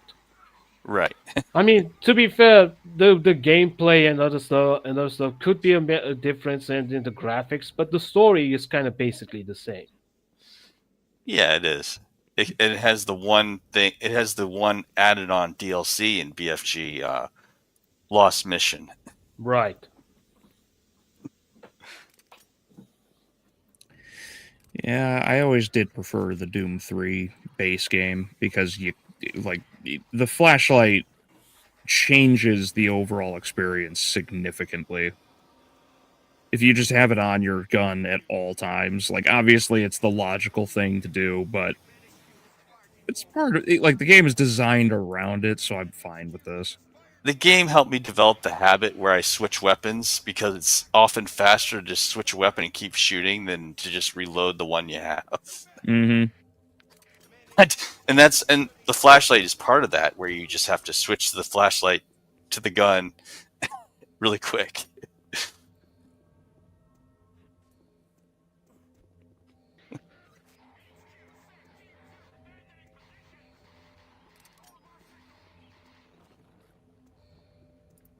I'll go back to this in a little bit. I'm just back to the main presentation, but yeah, as an example here, when the guy gets closer to you, the volume goes up, and they save data processing by making new sounds and having the sound drop off when you go to the next room to be replaced by new sounds.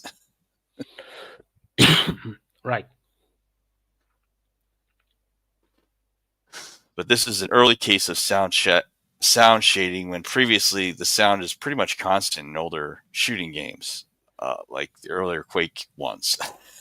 Mm-hmm. Someone's distant, they're close, they're distant, the sound is about the same volume. But here they actually work on changing the volume based on distance, unless it's internal to the player, which it's minimum distance and it's constant. So, and by the way, these max distance and min distance is what you get if you go into the code of the game and you're trying to modify it. That's where I got the terms from. Right.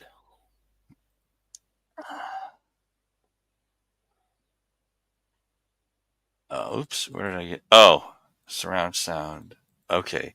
So the shadows are, it's pretty simple, but the shadows are stencil shadows where it just does a simple copy of what the thing is. Like it traces just the shape of it and it's all dark. Like that guy right here. It's just a stencil copy of the guy. And they obviously save with that by, say, making a lot of them disappear after they die. Mm-hmm. Got to save on as many resources as possible. So I don't have a problem with that. Right. Yeah. Right. This lagged on the GeForce 3, which it was originally designed for. Well, this game was the crisis of its time. Like no one, like trying to get a computer that could actually operate this thing was difficult. Yeah. Yeah, it was difficult back then. This is back when you could get it cheap. If you got the Xbox, you got the cheaper machine to run this on. Right. I'll be right back in a few minutes. Go ahead. Mm-hmm. I did appreciate how they were like, yeah, everything is super dark. How do we fix this?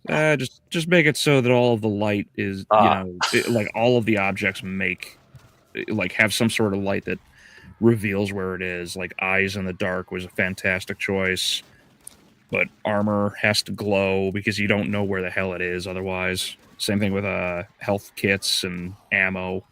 Right. I mean, it's still pretty primitive on the bump map, but the shadow part is just that was the groundbreaking part. The shadow and the surround sound and sound shaders. Oh, sure. My buddy Echo, he tried playing this for a moment, and he's an absolute coward, which is hilarious. So he tried to play this, and he was telling me how he he got scared shitless at one point, and I was like, I know exactly where you got scared because I know this game so well. I was like, let me guess. It wasn't even the demons. It was the guy. It was the guy talking to you from behind the stairs, and he's like, "Yep." I was like, "Why are you even here?" You know? Yeah.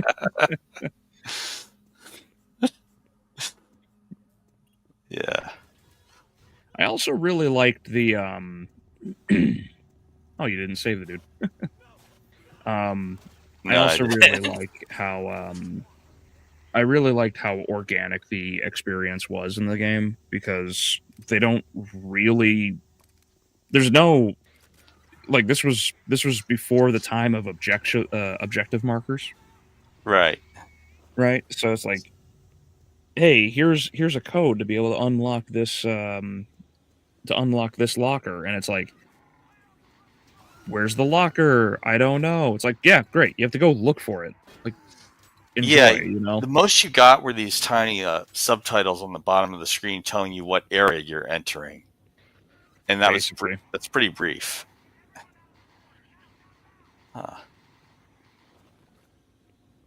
It's really brief, actually. Mm-hmm. I always enjoyed Doom 3. I never, like, see, like, this here, like, crawling underneath to go and find these items, this is fine. There's nothing wrong with that. It's so funny because everyone, you know, praises organic exploration in games now, and it's like, yeah, it was always a good design method. Like, like, why did we ever concern ourselves with everything has to be on the path? Right. But the thing was that this is, for a lot of people, it didn't feel, with the way you're confined for most of the game, and that it didn't feel like the massive run and gun shooting arenas you had in the original 2. Yeah.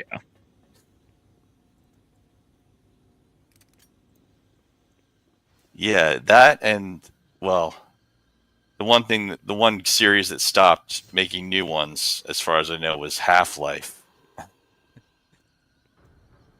Because Half-Life 2 was the other one that had some shadow work to it, and 2004. Yeah, but definitely not to the extent Doom 3 would do. Right. But, you know, yeah, that was the crazy part, is that you should have had, I wish I could record what the headset did, because in that moment where I was under attack, I heard that guy coming from my left, so I could look left and shoot at him. Mm-hmm. I also really like the small detail of the when you shoot these enemies, they just kind of they slump over, and they're slow to pick themselves back up. Like, you hit them and it takes them a moment to like straighten out and stand up. I don't know, like, it's a small detail that a lot of zombie movies just tend to ignore, where something gets shot and it just keeps moving as though nothing really happened. But here, you pop one of them with like your shotgun or something, and the zombie like crumples over in the direction it got shot, like it was twitching, and then it takes a second for it to readjust itself. I always really appreciated that design in the zombies. Yeah. Whether it was intentional or not. Right.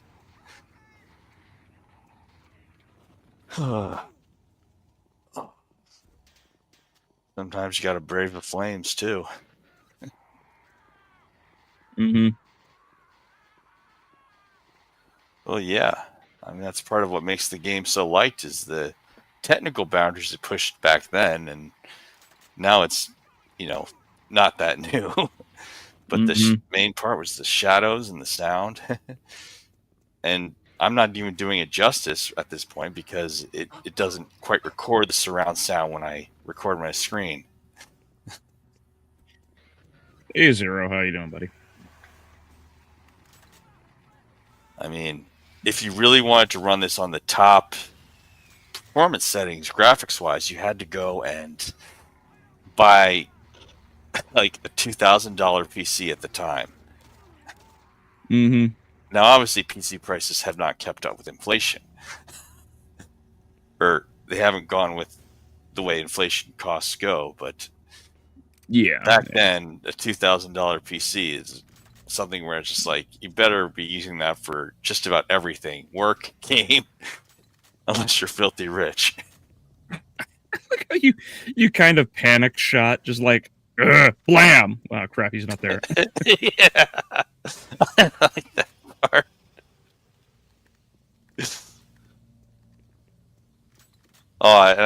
That's the worst part, is that combination thing. If I don't get it earlier, I can't get it at all. Oh. But that's part of the replay of this thing, is it like, oh, I could have next time try it earlier, before, when you were on your way down the first time, before it turned to shit.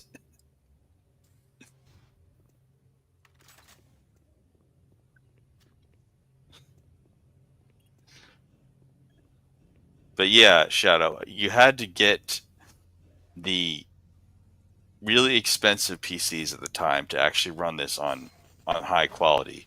Nowadays, weak PCs will run it well, weak, for today's standards.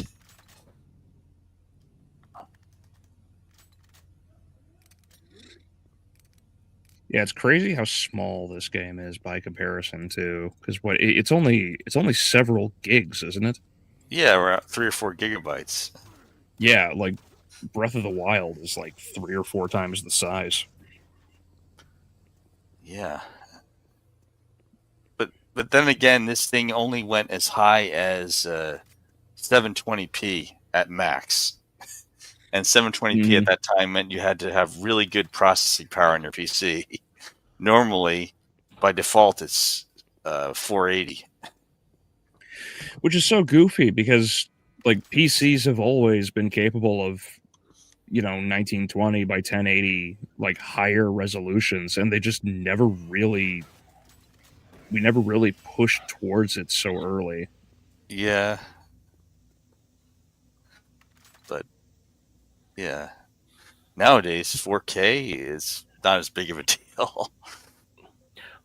Depends on certain point of view. Well, yeah. I mean, I don't bother with 4K because my eyes don't see much of a difference past 1080. True. To be fair, none of the games that we used to play, we don't see much of a major difference nowadays.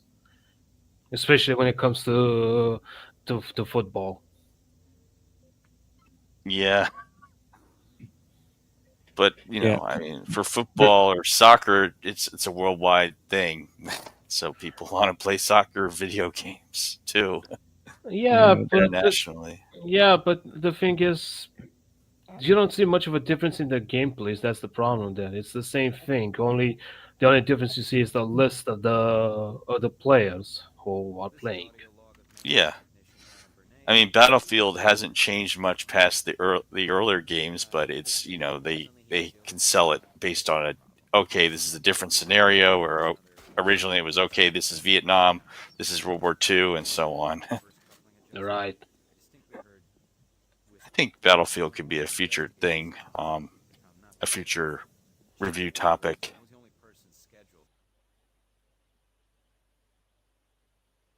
Yeah, it is the poor person's graphics today. So yeah, that's where the test footage ended. But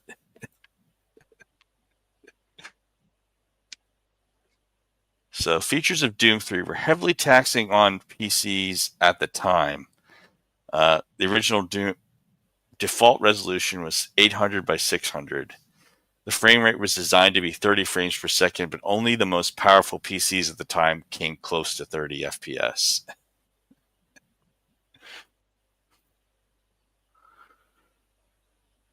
Man, remember when 30 FPS was like the big that was the most we could squeeze out of anything. Yeah, 20 years ago that was peak.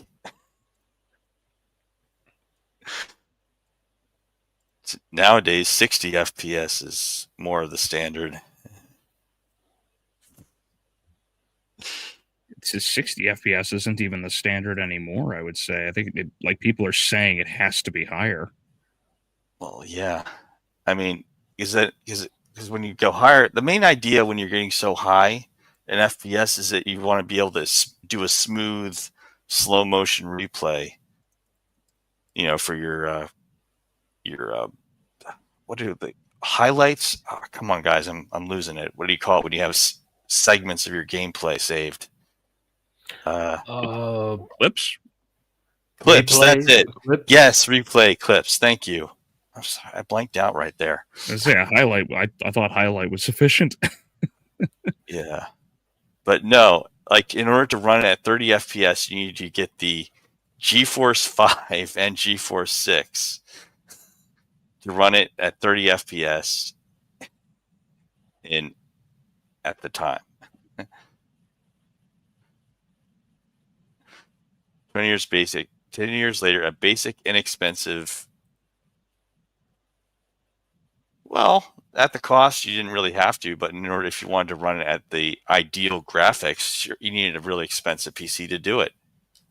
$2,000.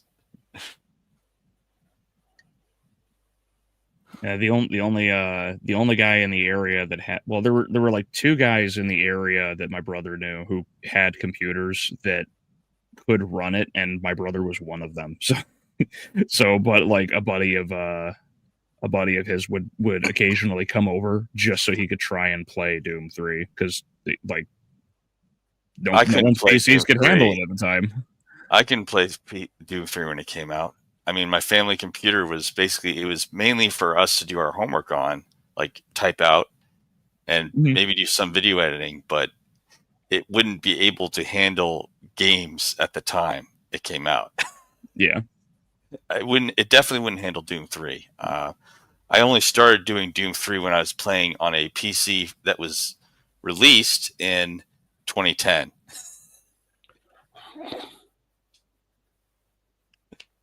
It's a few years later. Yeah.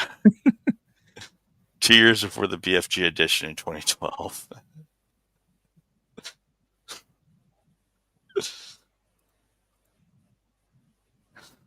So here's how well this game sold. 760,000 in the USA alone in its first year of release. So 700,000 is the total amount that Fallout 1 sold in its first year worldwide. This is just North America. 200,000 in the UK, and worldwide after the end of the second year, it had sold 3.5 million copies.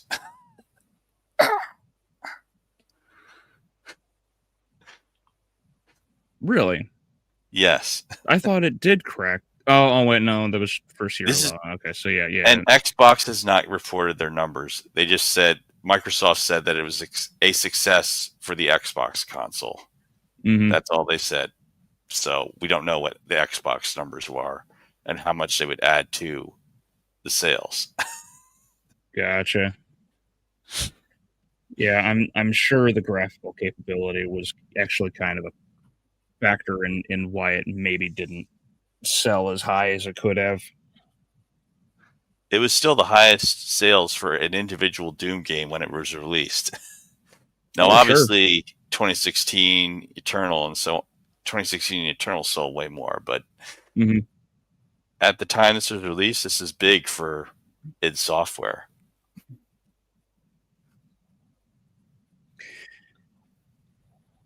Yeah, the numbers like that have never really. I don't know. I don't really worry or concern myself so much with the way like sales numbers are as they grow over the years, because like the populations are going to get bigger, more people are going to get into gaming. Same thing with movies. It's like movies are going to move more money today than they did back then. Same way games are going to do the same thing. Sure. I mean, I understand context. You know, I mean, the fact that you had a Legend of Zelda selling several million back in the 80s, that was big for that time. I mean, it's nothing huge. Like for an NES game in the 80s, that's big. And hundreds of thousands on a PC game during this time, that's very good. I mean, sure, you had Metal Gear Solid, but 7 million, but And that was StarCraft and Warcraft. right. But hundreds of thousands, if you had a decent budget for making this game, that's actually profitable. Unlike Star Citizen, the game that they had a budget of 500 million on. Like, Oh. what the heck? I mean, I don't think we have Hollywood movies that cost 500 million. How did Star Citizen cost that much? Because Depends they had what to get all those details. Got to make sure that the underside of a toilet is immaculate.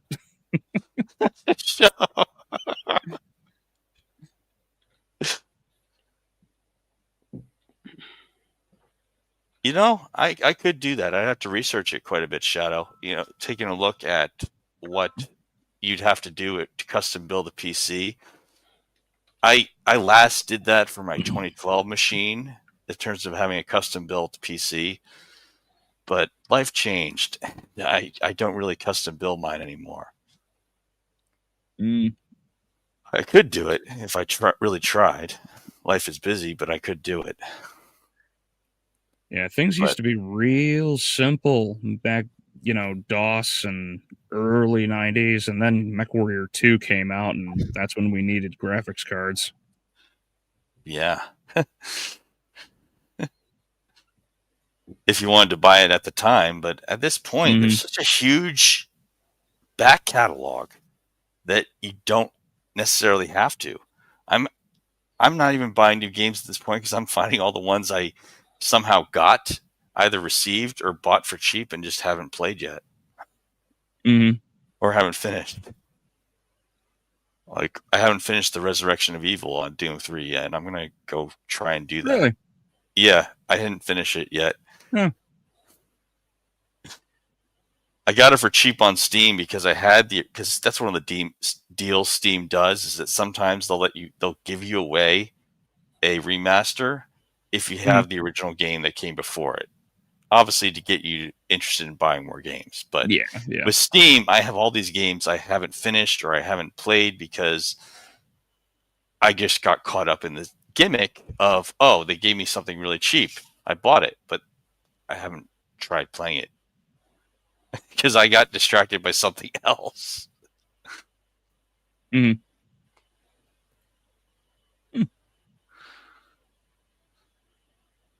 So, highest selling Doom game. That's actually kind of crazy to me. Back then, that's actually pretty good. It's when you had these combined hybrid markets, as it were, where you sell on both PC and console, that some of these games sold more. But there weren't as many. Is the number here only looking at the recent games at the time, or is that comparing it to the first Doom game as well? So it's at the time of release. It was the highest selling. Okay. That makes more sense. I was like, there's no way it outsold the original Doom, right? Well, it did at the time of release. I'm not sure if they did a count because they've done all these re-releases of 1 and 2. They even have Doom 1 and 2 on Steam right now. So, yeah, because Doom. No, this is only the first 2 years after it was released. That's it. Gotcha. Because like Doom 1 caused problems at work. Everyone was playing Doom. Everyone stopped working. Oh, wow. Yeah, do you know about those stories?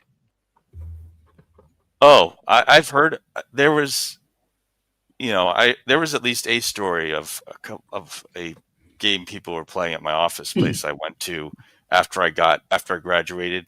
My first place I worked at for accounting.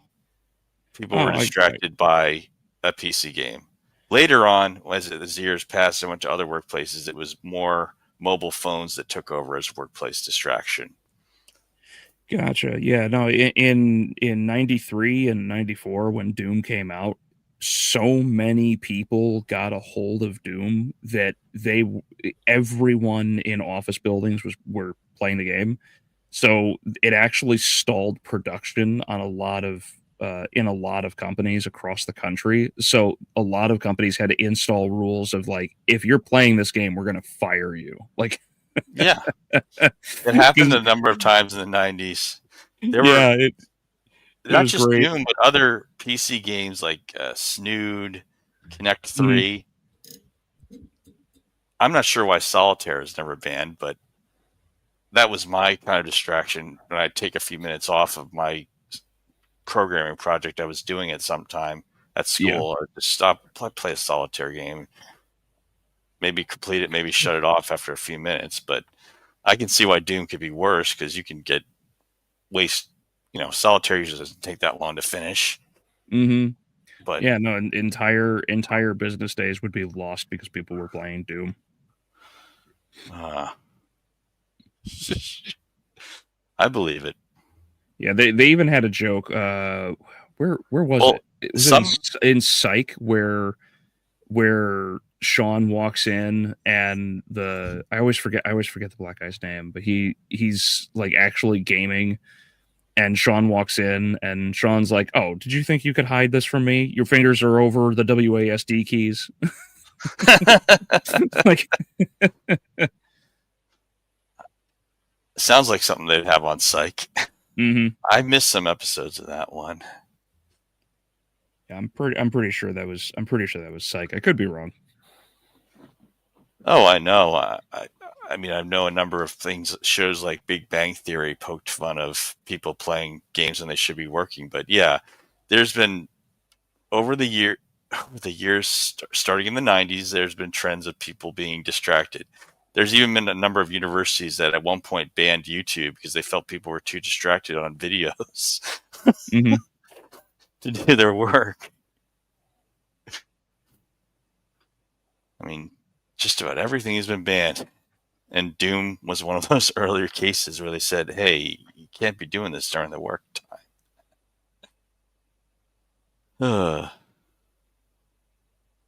So, thank you, everyone, for stopping by on the podcast. I'll have it on the Discord, both the link to get into this studio and the link to watch it on the Discord as well. But coming up, we're going to talk about whatever happened to Castlevania 64 and whatever happened to Deus Ex. Nice. But next week, it's holiday over here in North America, or at least in the USA. So Thanksgiving, I'll have the Doom episodes, the Doom 1 and 2 and Doom 3 together in one collection for that to just premiere while we're off on our holiday. So no live stream next Thursday, but after that in early December, we'll resume it. So should be good. Yeah, definitely. Thanks for stopping by. Albo and Altrafin, thanks for stopping by. It's been a great stream. Yep, it's been great. And anytime you want to do this, you just let us know. Yeah. Yep. So everyone, same time, same channel will be premiere. Then we'll go back to doing more game reviews. I'll be continuing Doom tomorrow. All right. As we come to the end of this collection of podcast episodes from Whatever Happened to the Game regarding Doom, Doom 2, and Doom 3, I hope you really enjoyed watching it. Thanks for stopping by. In the meantime, you can support future productions on my channel by becoming a channel member, where you also get early access to numerous videos, or even you get access before everyone else to videos that are going to show up. And you can also support it by going to my store on Teespring and buying my growing library of products there. In the meantime, I hope you really enjoyed watching, and to promote further work for my channel and further game reviews, you can comment and talk about suggestions for what you want to see in future reviews. Also, liking and subscribing really helps the algorithm. In the meantime, I hope you enjoyed these game reviews on the podcast. It's been great going out to research and discuss it with friends of mine as to how these games made history. And the greatest thing we have right now is we have such a great library of games from all over time, all over the history of video games that are available to us right now. It's a great library that's only growing. and I just wanted to help raise awareness of all these games out there so that other people could discover what I did years ago or even recently. So in the meantime, I hope you enjoyed this video. Thanks for watching and stopping by, and until we meet again, farewell.